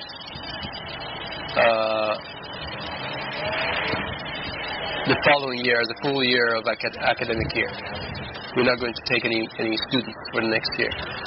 And that raised a storm in the faculty. Then immediately pulled back and said, well, that still we can go back with good reasons, good justifications to say no. But I'd like to have that reason worked out in the faculty. But it was very clear he had made up his mind. On the faculty consensus following a meeting we had on that same issue was that we were not prepared to go ahead with another year, given the kind of reactions we were getting in the classroom from the students, using some of the pre-revolutionary material. So we felt that ICMS, in order to survive, needed new material, and we could not teach and write as many cases as was needed. Therefore, we probably should stop a year, rewrite some of the old material, write new material, and start over again.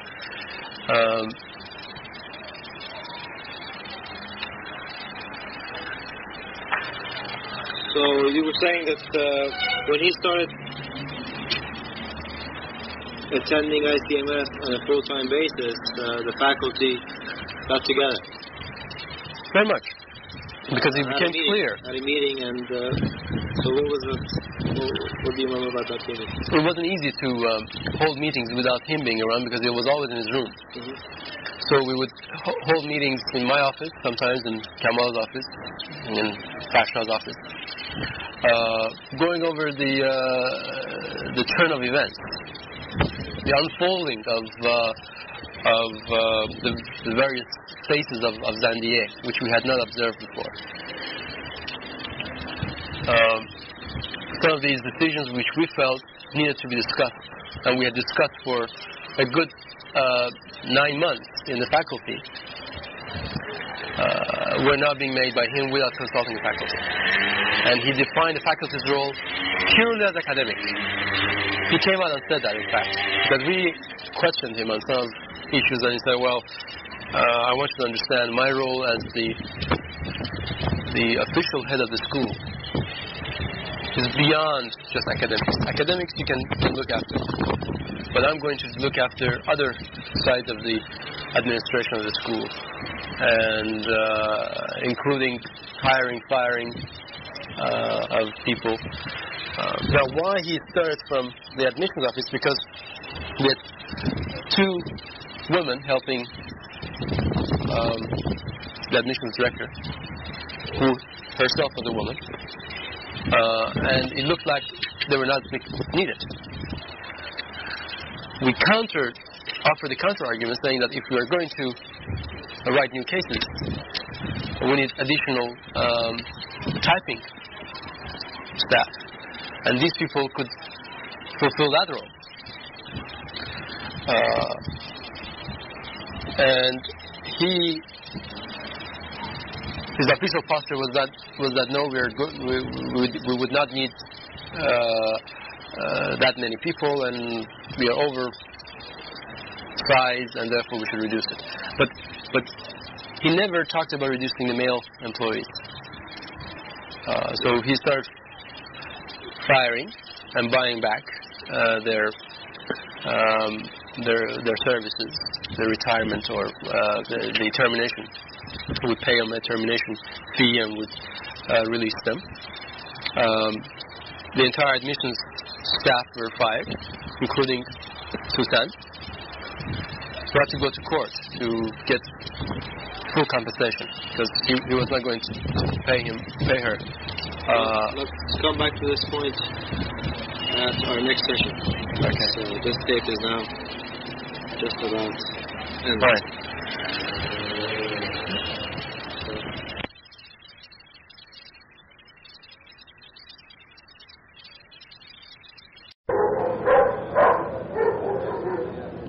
Continuation of narration by Dr. Kashani, July 26, 1982. At the end of last tape, we were discussing one of the events which took place subsequent to the presidency of Dr. Zandier, and that was his decision to discharge members of the admissions committee. If we could begin with that. Well, to end that episode, Susan had to resort to the labor court, which was you said that the decision to discharge the admissions board was not discussed in the faculty? It was not discussed before it was made, but subsequent to the announcement, we raised this point in the faculty meeting, and Zandia was adamant that there was no need for an admissions staff, and there was no room for using the present employees, admissions employees, in other capacities. So that was one of many points where the faculty and Zandia were divided, faculty on one side and Zandia on the other. We were aware that the dismissal of the 3 people involved had more to do with their being women than an objective assessment of whether or not there was a need for them. One day, Zandia and I, we took a walk on the ICMS entrance road, and he confided to me that that ICMS had a very poor reputation as far as women were concerned. So I asked him to elaborate, and he said that many people outside considered ICMS as a center of corruption, and that's one of the reasons why he wanted to reduce the staff, the women staff at ICMS. Did he elaborate what he meant by corruption? Well, I asked him if he himself believed that, or it was only a hearsay, or it was a rumor that he was just reporting. His point was that no, he did not really believe that, although in any organization, he said, where there are men and women working together, relationships could develop. But he felt that ICMS, because it had younger women and perhaps better looking women, was of more of a corrupt place, considered by others, than maybe a usual organization outside. I did tell him that I did not feel that was sufficient to terminate people's employment where they were supporting families, where husbands had been forced out of work post-revolution, and but I don't think I got across on that point. He never raised that point in the faculty meetings, by the way. He was trying to deal with each individual and the question of their dismissal as if it was a case-by-case situation. But for me, and I had reported this to the other members of the faculty, it was clear it was a systematic way of reducing the women employees at ICMS. So you say Susan went to court? She appealed to the labor court, which was still at the time operating, and the issue was Susan wanted to be compensated for the total of her employment at ICMS, starting at the time when she was the secretary, which would have been a good number of years. Whereas Zandia wanted to start or looked at her employment from the point following her MBA graduation. So she was secretary at ICMS, then went through the MBA program. MBA program, was promoted to admissions director, and served in that capacity for, I guess, a couple of years. And the court ordered ICMS to pay for full compensation as far as the number of years were concerned. I think there was a decision made to compromise on the total salary, because there was a big difference between her previous salary and what she was getting as the admissions director. So she was compensated finally by more than Zandia was willing to offer. The same thing happened, by the way, with the dismissal of Shapur. He also had to resort to court, and the court ordered full compensation, which he did not pay, and Shapur took a lawyer and a court order to block that much from ICMS's account, and he was subsequently paid, even though it was again through a court process and not otherwise. What were the reactions when Susan won this court case? Oh, the reaction was that the others should also do the same thing. Every time the reaction was that was the right thing to do, and so other women employees who were candidates were going to ask for full compensation, otherwise they would have to go to court. So who were the others that were fired, and what were their circumstances? As I said, the entire admission staff were fired. One or two newly hired secretaries were also hired. They were still, I think, if I'm not mistaken, they were still on their probation. Librarian, for example, assistant librarian was one of these newly hired people who was fired. What was the idea, that a librarian wasn't required, or that there was not much to do around the library anyway, and she was not needed. So who was their librarian? Well, Mehri left Iran, but I'm not sure whether her departure was before or after this incident. It could have been after this incident, because Mehri didn't stay there. She left before the rest of the faculty did.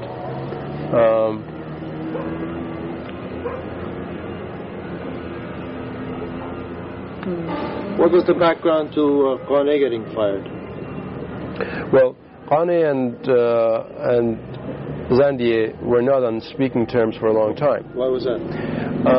It had to do with Qane feeling, and I think justifiably so, that Zandiye had taken over some of the responsibilities that Qane used to have, and had in a way officially put him aside, and had taken decisions that normally would have been Qane's responsibility.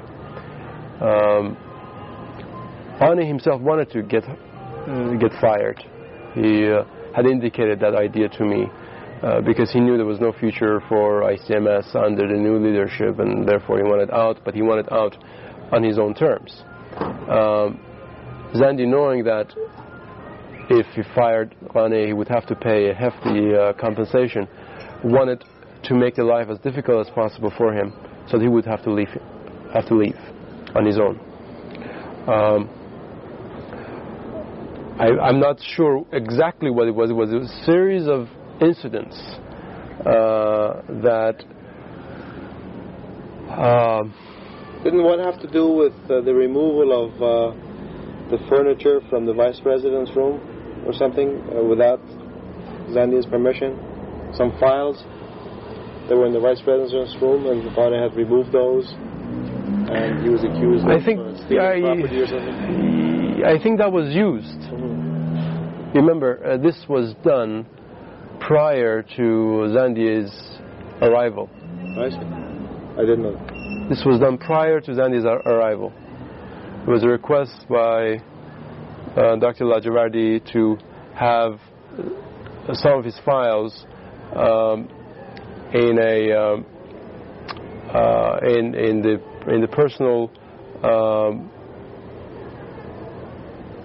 property, or in the personal charge of Qane. And Qane took some files, personal files, of Dr. لاجوردی to his house before Zandi's arrival. Also personal furniture. I think so. There were some pieces of furniture, his own, Dr. Lajourdi's furniture. Now, this was reported to Zandier at some point following his taking the directorship job at ICMS. Now, I know he used it as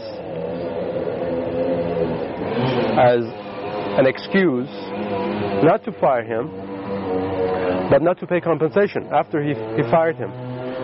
So the firing act came sometime later, because the two of them, as I said, were not on speaking terms for a long time, and Qani had gone to his office at one point that had raised hell with him in his own style, and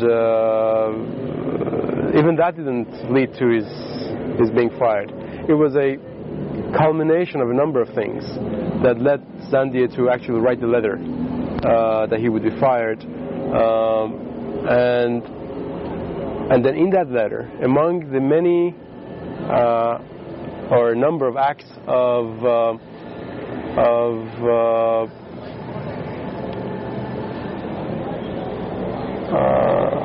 unbusinesslike behavior on his part, he had mentioned that he had removed without any authorization the personal files of Dr. لاجوردی, and so it was used as an excuse, but not the cause of it. It was not. There were some allegations that some Savak files were removed? Well, the files did return to ICMS because... When was that? Why? The personal files were returned? The personal files were returned to ICMS because that was becoming a difficult bone of contention between Shahpur Ghane and the school. Shahpur felt that if the accusation of Savak files were actually heard by some revolutionary court, he might be in deep waters. So he, under that kind of pressure, he arranged for the files to be returned to ICMS, and Zandier set up a committee of 2 workers and a secretary, to be present when the file would be opened. And the file was opened. They went through and they found nothing but personal files, and then the accusation was made that maybe Shahpur had removed these items from the file. Now, I've seen the file. I had seen the file, and this was jam-packed with papers, with documents, personal documents.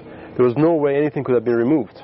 If anything, one could accuse the people for having stuffed the files, but not removing anything. It was packed from the top drawer to the bottom. So that didn't lead anywhere. Now, was the committee satisfied? Were they? Well, the committee was not satisfied in the sense that the interesting thing is that the secretary representative, she was the one who had actually arranged the files into the file. But the atmosphere at the time was such that she would be she did not want to be found defending Dr. لاجوردی, saying that this is all there was. So when one of the 2 worker members of the committee... Who were they, do you remember? Haydari was one. Yeah.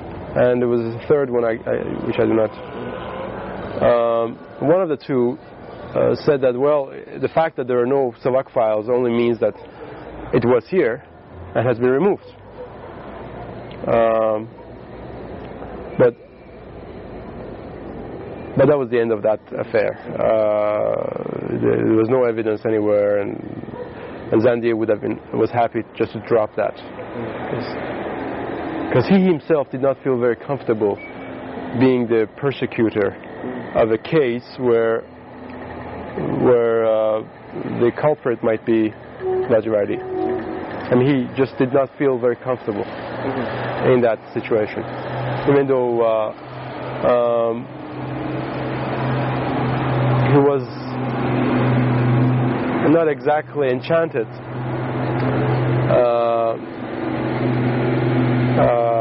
with the personality, with the Dr. لاجوردی at the time when he was there, and subsequent to his departure.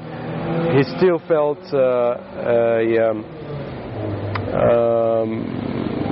some sort of a personal attachment which he did not want to violate. He'd never pronounced it, but it was clear that he was doing that only because the workers had demanded it, and he wanted to not be caught between the workers and Dr. لاجوردی or Shapurghane. So after the search of the files, that issue was dropped. So when Ghane was being in the process of being fired, what was the role of the spectators or the remaining members of the faculty and staff? The faculty's judgment on that was that I was inevitable. That Shapur was Shapurghane. Shapur was the only remaining member of the administration from before. Shapur had very close links with Habib لاجوردی. That the issue of loyalty was certainly in favor of the former regime than the present regime. And Shapur was a straightforward person. He would not want to play the role of a newly born revolutionary. And in addition to all this, Shapur had very low regards for the person of Zandia. That was inevitable. Shapur was himself very unhappy because the workers were on his back. He had lost faith with the workers, or lost faith with the workers. What were the issues? Simple issues. He could not really enforce like he used to the procedures and rules, regulations of the school, because the atmosphere of the country had changed, and he was very aware that the old days when he could fine people were gone. His old tools for controlling and motivating people were no longer effective. In fact, they would backfire. And Shapur is not a very flexible person that would change his style and his methods to fit the requirements of the times. He was most of the time in his room. He wouldn't come out and go and do his usual saikeshi. He was spending almost all of his time in his room. He was not very happy following the departure of Dr. لاجوردی. He had even mentioned that he was not very happy because he always considered his presence there more due to Habib لاجوردی's association with the school than on his own. So, were there any interesting reactions from his subordinates? Did they sort of seek the opportunity of being promoted, or were they defending him? Or okay.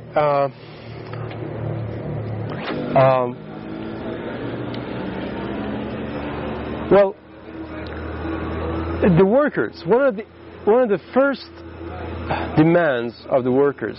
It arrived. The set of demands to Zandia arrived less than a week after his relocating to ICMS. one of the first demands of the workers was the dismissal of Kane and his deputy. Rostami. And among the charges levied against Kane was that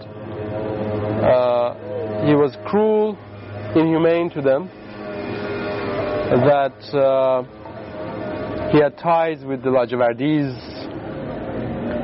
that he had, and this was probably the most interesting one, he had a legitimate affair with a woman secretary who was no longer there at the time, but then who had just returned from a 2-year training trip to the UK.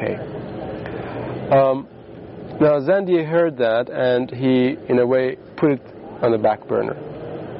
We were aware of the demands of the workers, but he did not want to, somehow he did not want to take that one up right away after his arrival. But it was clear that Zandier and Chaput could not work in the same institution. Very, very clear.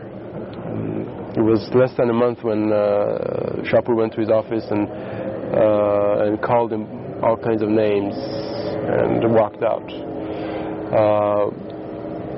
Subsequent to that, he apologized for his behavior, but he stood his line, basically asking him to fire him, which he did not want to do for the compensation reason. Kane asked Zandier to fire. Yeah, he said, "I'm not really fit for this school, you know that, but I'm not going to walk out of here on my own. You have to fire me." And Zandier, in his own way, I guess, he just sat back and listened and said, "Well, I think about it," and didn't take any action till sometime later, when another issue came up. And then he used a number of reasons, including the reference you made to the files, to justify his dismissal by cause, which he lost again, because the courts at the time, again, they were more sympathetic to the people who were being dismissed than the authorities. So from this point on, what were the points of conflict between the faculty and Zandier, and from what point did the faculty itself feel threatened? They were maybe losing their jobs.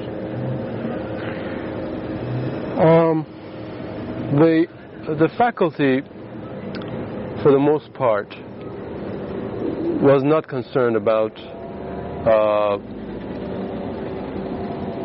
losing their jobs. And I say for the most part because out of 5, 6, I can't recall the number we had, maybe 1 or 2 were concerned. And the reason for that was that the faculty we felt, Zandier could not run a school without a faculty. In other words, the Ministry of Higher Education would remove him if he was heading a school that had secretaries and workers with no faculty. So we felt that he needed us, perhaps more than we needed him. Now, I must tell you also that faculty had a very interesting scheme to make sure that he does come to terms with the faculty, this faculty. And that was that we sold him the idea of having a full year, academic year,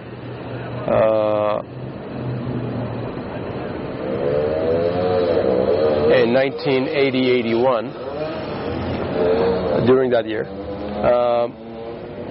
with a revised curriculum and with a new student body. English would no longer be required, would be all Farsi, and we felt we would be deluged with a large number of applications. He bought that idea. This was before he came back and told us that he had another talk with the Minister of Higher Education, and it was final, that we could not know, just couldn't take any students, and if you remember at the time they were closing down the universities because of the clashes. So after he agreed with our demand, or with our suggestion, that we were going to have ICMS operating the following year, we would start the students on a different program, a revolutionary program, in the sense that we send them out to the field and say, well, come back with ideas, with suggestions, with cases, with research work, with things that we can use later on in our teaching. He kind of liked that idea. He wanted ICMS to be operative. So after that, we really didn't have any fears for our jobs, because we knew that he could not replace us. There was no thought of his bringing faculty from other universities? No, even though we were concerned about that. No, he didn't. He didn't even mention any names. Or one thing was clear to us, that he knew very well that teaching by the case method is not very easy. He had gone through that experience himself. So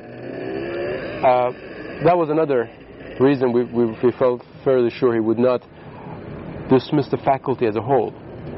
Maybe one or two members selectively. But then again, we had indicated to him very well in our various meetings and discussions we had with him that the faculty was going to stick together.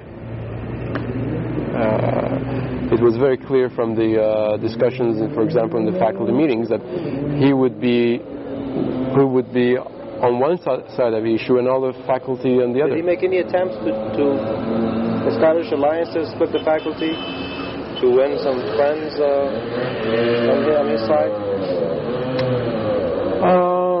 He's not. You have to remember, Zandi is not a smooth operator.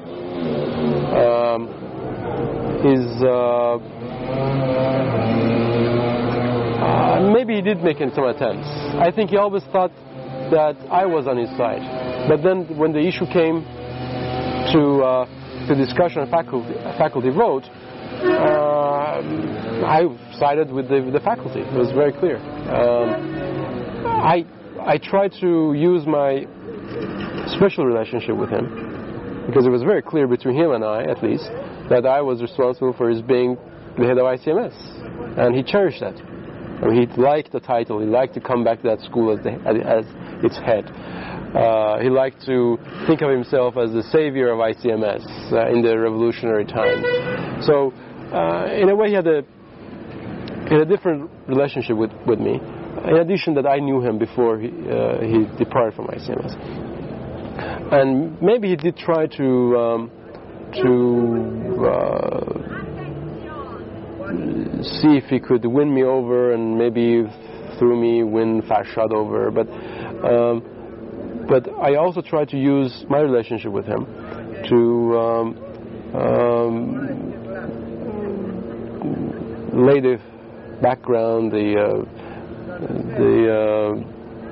to smooth him up before a difficult issue came to a faculty discussion or vote.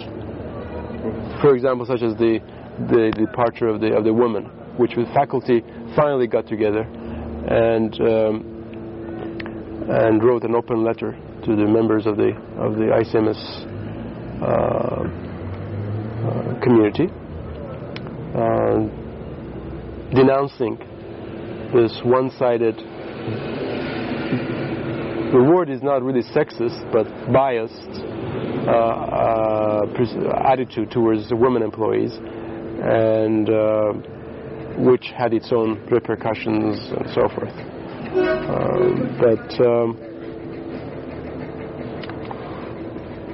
My conclusion, based on that few months of working with Zandi, was that he was a very complicated person, very complex man.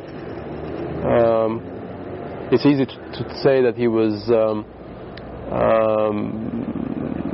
was playing along the revolutionary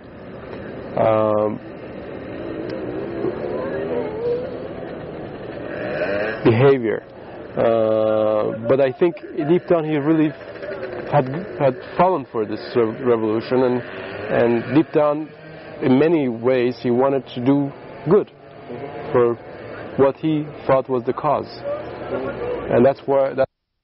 قشنگی نکن. این فانتاستیکی. Good. Beautiful.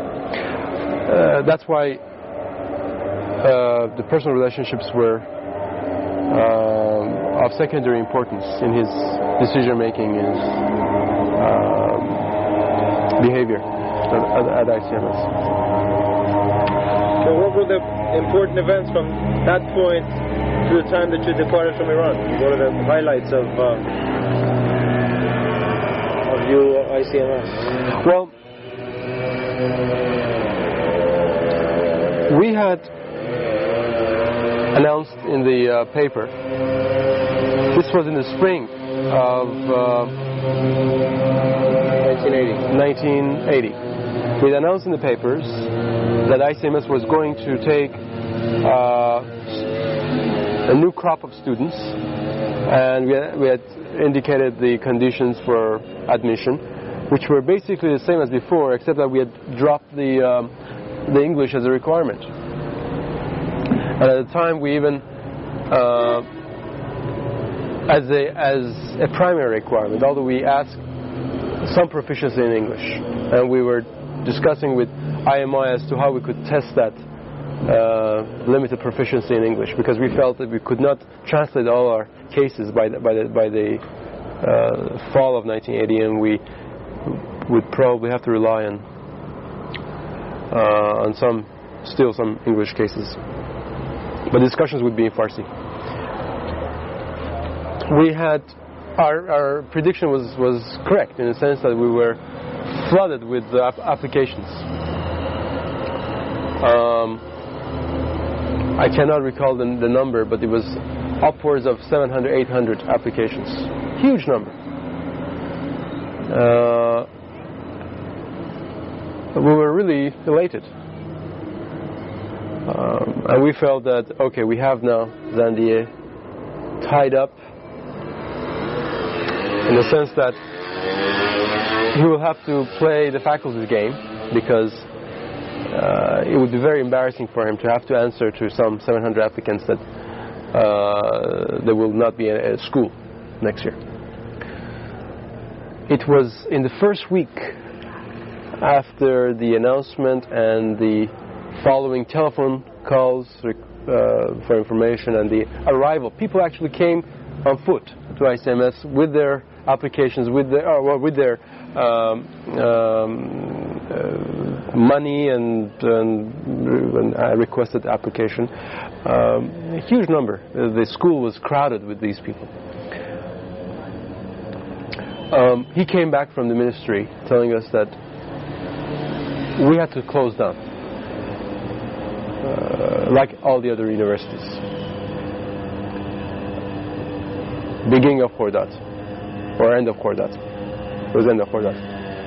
Because at the time, if you recall, the Iranian government was facing difficulty with the universities, and the easiest solution to that problem of student uprising was closing down universities. So we fell victim to that. We told them that since we are a special school, maybe we can continue operating. But he said that he had had discussion with the minister and other people at the ministry, and there was no way we could distinguish ourselves. Well, that was the subject of a very heated discussion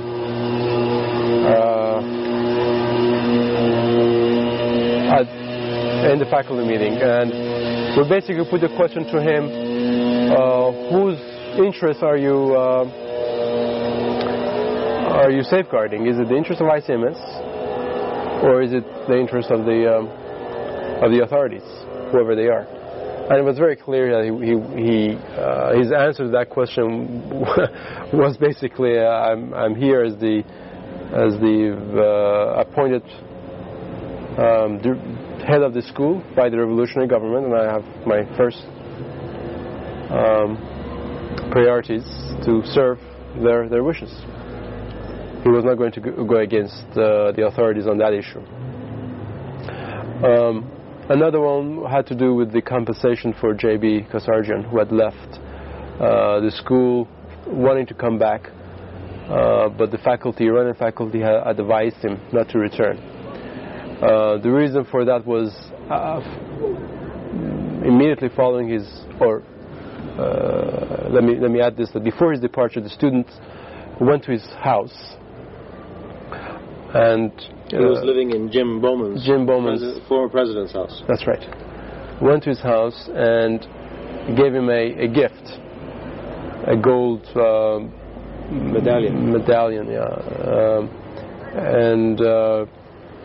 and they wished him well and told him. He got the medallion, for the record, should he said, we're waiting for you to come back. Come back. Something like that. That's right. On that medallion said that something like, looking forward to seeing you very soon, something of that kind. Now, the number of the students I don't know, but it could have been between 10 and 20, but no more than 20. Out of how many? Out of, at the time, I think a class of 60, 65 perhaps. Now, after his departure, there was a big poster that went up on the walls of the dining hall in English, denouncing JB and denouncing the students who had gone up to see him before his departure, and denouncing the act of giving him a gift before leaving. Their point was that JB was not a good influence on ICMS, that he was using the students in his own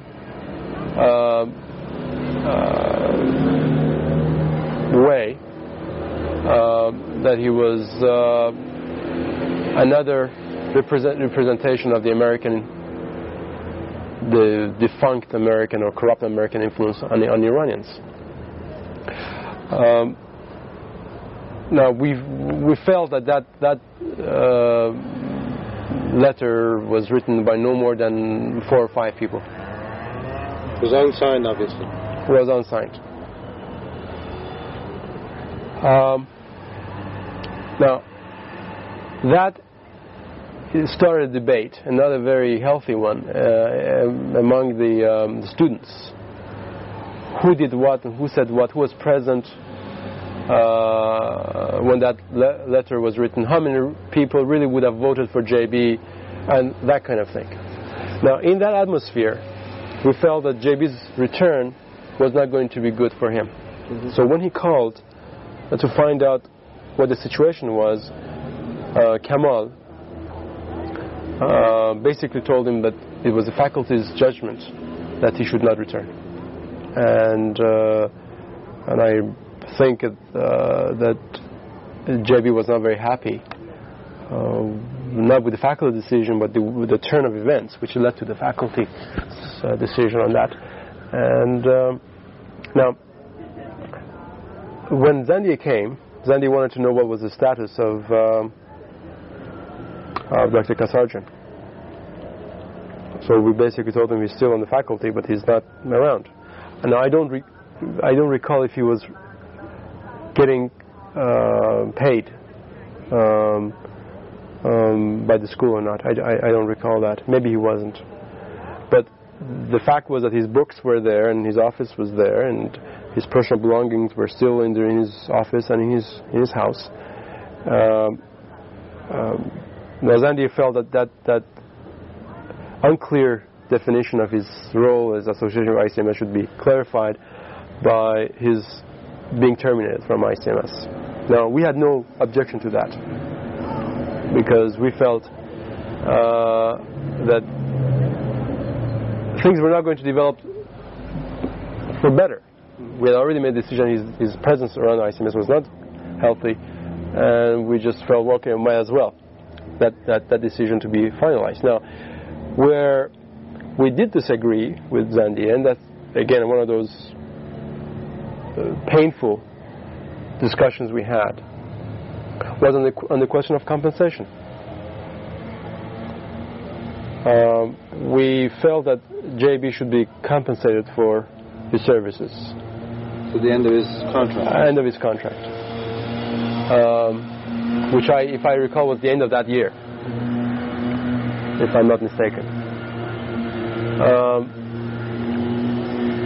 And since he's being fired, he should be paid full compensation for whatever that was due to the faculty. This is following the hostage taking. And this is also following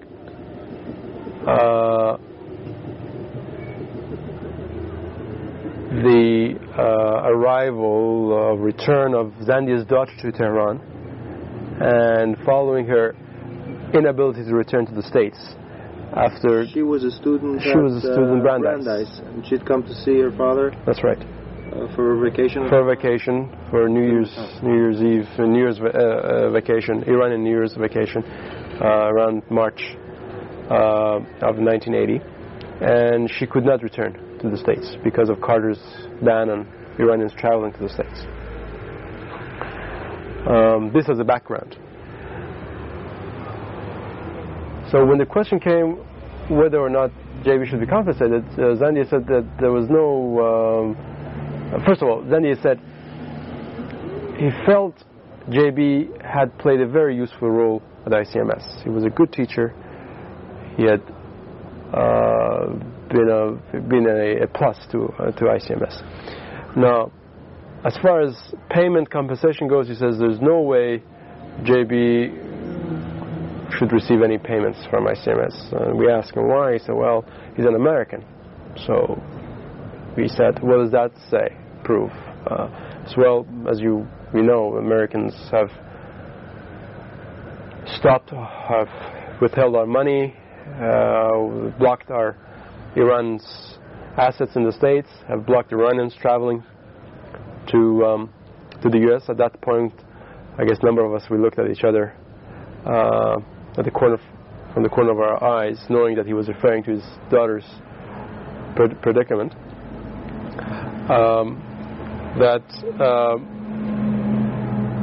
But also he would have a very difficult time justifying that decision to authorities, paying an American, following the hostage taking.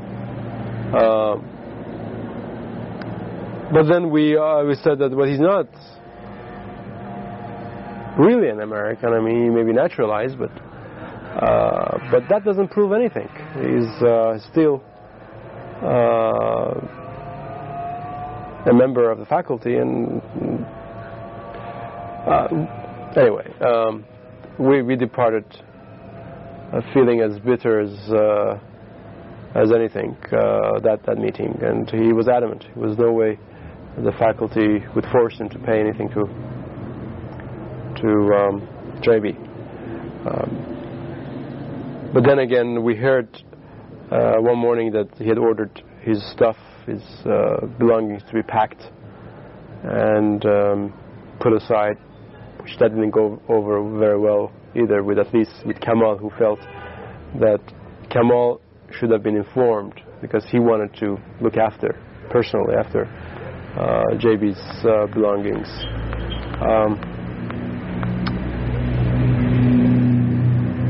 As to the other events, other issues that came up,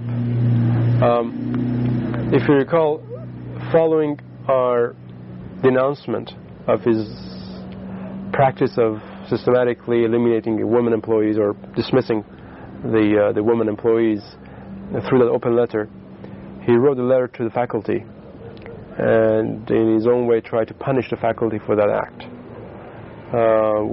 And his way of punishment was that we will no longer be receiving some of the French benefits which we had by contract coming to us, because the revolutionary government was no longer allowing those fringe benefits to be paid, such as rent allowance. He said that he had, this was the funny one, he had asked the school to put a stop to financing our subscription to various journals, which he felt that we were receiving it privately. Of course, that was nonsense, because whatever journals we were receiving through ICMS, we had paid for. ICMS had nothing to do with it. For example, I was receiving New Yorker, and he loved to come to my office and take a look at the cartoons in New York, and he even said that one time that he felt that was one of the best American weeklies. But he thought at the time that was financed by ICMS, which was not. So we wrote him, and he sent a copy of that letter to the Ministry of Higher Education as a way of, I guess, telling us that he's still got ammunition that he's not using against us. So we wrote a letter back to him that evening.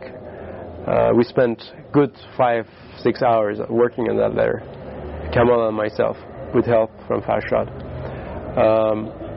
telling him that one by one, refuting his points, and basically telling him that if he wants to break our contract,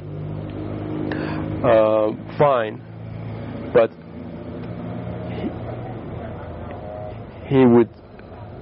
he's underestimating the integrity of faculty. If he feels with these kinds of cheap shots, he would be able to placate us, to put us in a corner where we would then agree with his policies and his decisions and his administration.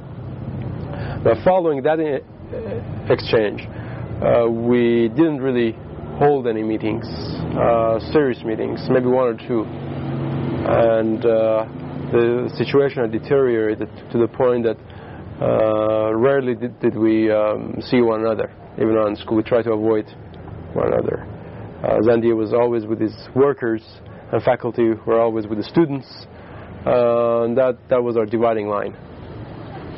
And this particular relationship held true all the way to the graduation day, and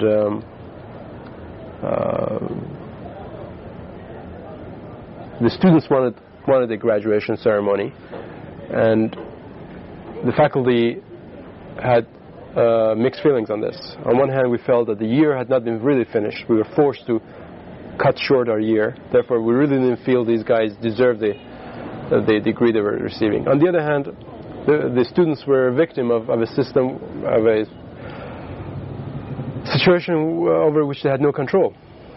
So we wanted to be fair with them, to them. And towards the end, they were siding more and more with us, and less with Zandia.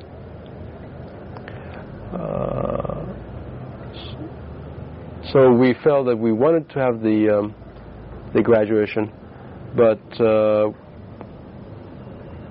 we wanted to have it on our own way. And one of the items we set down conditionally was that Zandia would not attend that graduation. That was a difficult one, of course, him being the head of the school. So we went ahead with the plans for the graduation without informing Zandia, hoping Zandia would get the message that he's not welcomed. And this was a student and faculty affair. This uncertainty was killing you, obviously. So he came to us, and we hadn't talked for a long time, maybe a month or so. So on the day of the graduation, just before the faculty was supposed to go down with the caps and gowns, fully dressed for the ceremonies, he came up to the room, fully dressed, and said, "Well, when are we going down?" Which we thought was really funny, because we didn't tell him that there was a graduation, but he had two choices: one, to ignore us, which would have been embarrassing to him. Who was giving instructions to the administrative people? We were working with Iqbal. So Iqbal was the coordinator, and Iqbal was scared to death that the graduation may not happen because at the very last minute, Zandier and us, we might have a fight which may end up none of us appearing on the podium to hand out the diplomas. And she told us on a number of occasions that she has nightmares of this whole graduation with the students, with their people whom they had invited. It was still a big affair, 200 or 300 people affair. So what happened? Well, he had invited, without consulting us obviously, he had invited, I must say that him and Iqbal were on speaking terms still at the time. So he still could get some information as to when what was going to happen during the graduation. He had invited the Minister of Higher Education as the speaker for the affair. I think by that time, by the way, the minister was no longer a minister. Mm-hmm. Somebody else had replaced him. Mm-hmm. So he was a former minister, and maybe that's why he agreed to come and make a speech. Anyway, so he had also a personal stake at this whole thing. And when he came up to the faculty, just before we went down, it was very clear that we would ask him anything and he would do it, just to not embarrass him, so that he would not be embarrassed in front of the students, which he had lost face with the students, by the way, because the students proposed to him, with our encouragement, that he should take up teaching again, and he flatly had refused that. And we had an open confrontation with him in front of the students, where he denounced Fatih, who was teaching an economics course, as someone who had not done her homework to prepare relevant revolutionary material. This is right in front of the students. So I raised my hand and I said, well, as you might know, preparing relevant revolutionary material is very difficult. Some of us have the guts to go ahead and take the risk and do our best with the available material, which Fatih did, and she's paying for it. Now she's being blamed for it. And some of us don't even have the guts to appear in front of the students with something which we feel less than comfortable. And the students knew exactly whom I was talking about. And we told the students in no uncertain terms that Zandi had the training to teach them the business policy, and Kemal did not have the training. And therefore they were getting a second-rate education because Zandi was not teaching them. Well, they didn't forget that. And there were a number of other incidents where the students were confronting Zandier, minor ones, but so Zandier was sure that if it came to a head, the students would be siding, majority of them would be siding with the faculty. There were a few troublemakers who were always trying to create a situation whereby the faculty would be on one side and the workers and Zandi would be on the other side. One case was this leftist student who was a true organizer, who organized the students, the workers into a semi-union, and who would give them instructions, who would write their proclamations for them.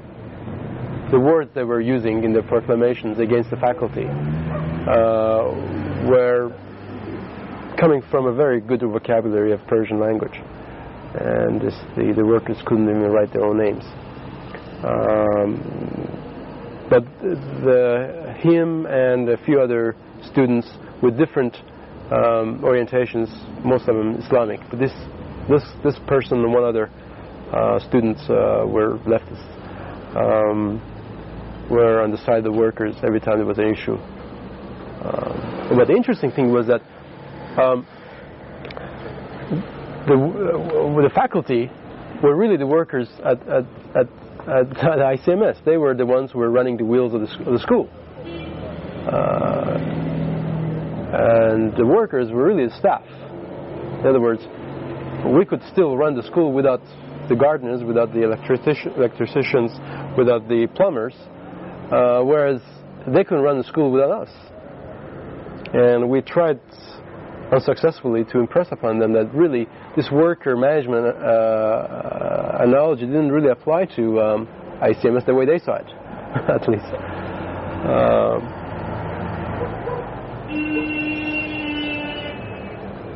So the graduation ceremony? Well, the graduation ceremony went well. Everyone attended, the faculty and the president. Yes, everyone attended. It was a very cold one. The faculty had decided among themselves that if Zandier, in his speech, which he had prepared, said anything derogatory about the people whom we respected, including Habib لاجوردی, and including JB, if he said anything which we felt was unfair to these people, we would just stand up and walk out. Why did you think he may be saying something? Occasion like this? Oh, we felt that it was maybe he would look at that occasion as another opportunity to impress a much larger audience with his revolutionary feelings. This was the largest audience he ever had around ICMS, 200 or 300 people. But to our surprise, he was very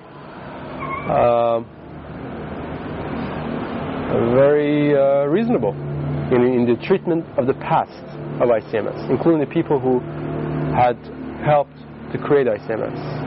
He didn't mention any names, but he had some complimentary things to say about them. As I say, he's a very complex person. Mm-hmm. It's difficult to call him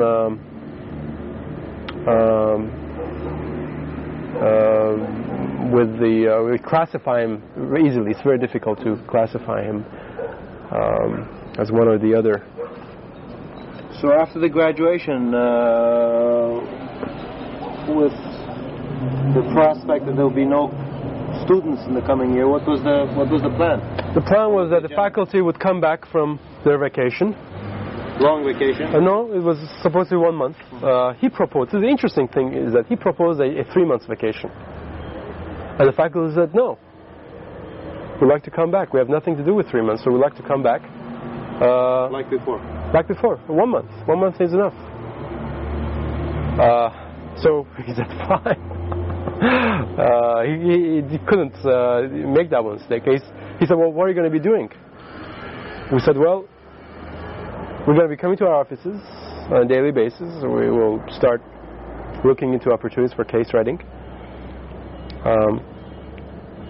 This was at a time when at least 2 members of the faculty were sure they were not going to be there. Who was there at this time? Who attended the graduation? The people who attended the graduation, myself, Farshad Rafi, Kamal Arghaid, Motamedi,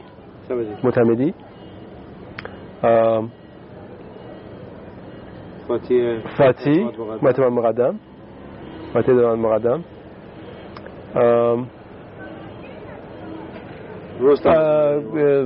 no, Rostam was not there, and Farhad Simyar.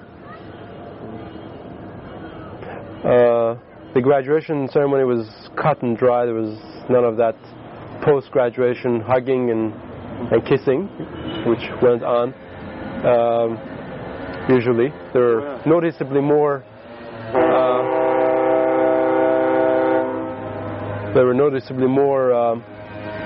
Women in the audience with chadors. less colorful dresses on the part of women, lots of open neck shirts, sleeve men without ties. Some of the alumni had come just to see this last one, perhaps. The faculty knew that this was going to be their last for a long time, because the faculty was going to even the people who were staying at ICMS at the time, such as Farhad and Kamal, they knew that ICMS, if it ever opens up its doors again to the students, will be something that will be hardly resembling what they had come to know ICMS. So it was, even though it was a different graduation, but it was a memorable one in that respect.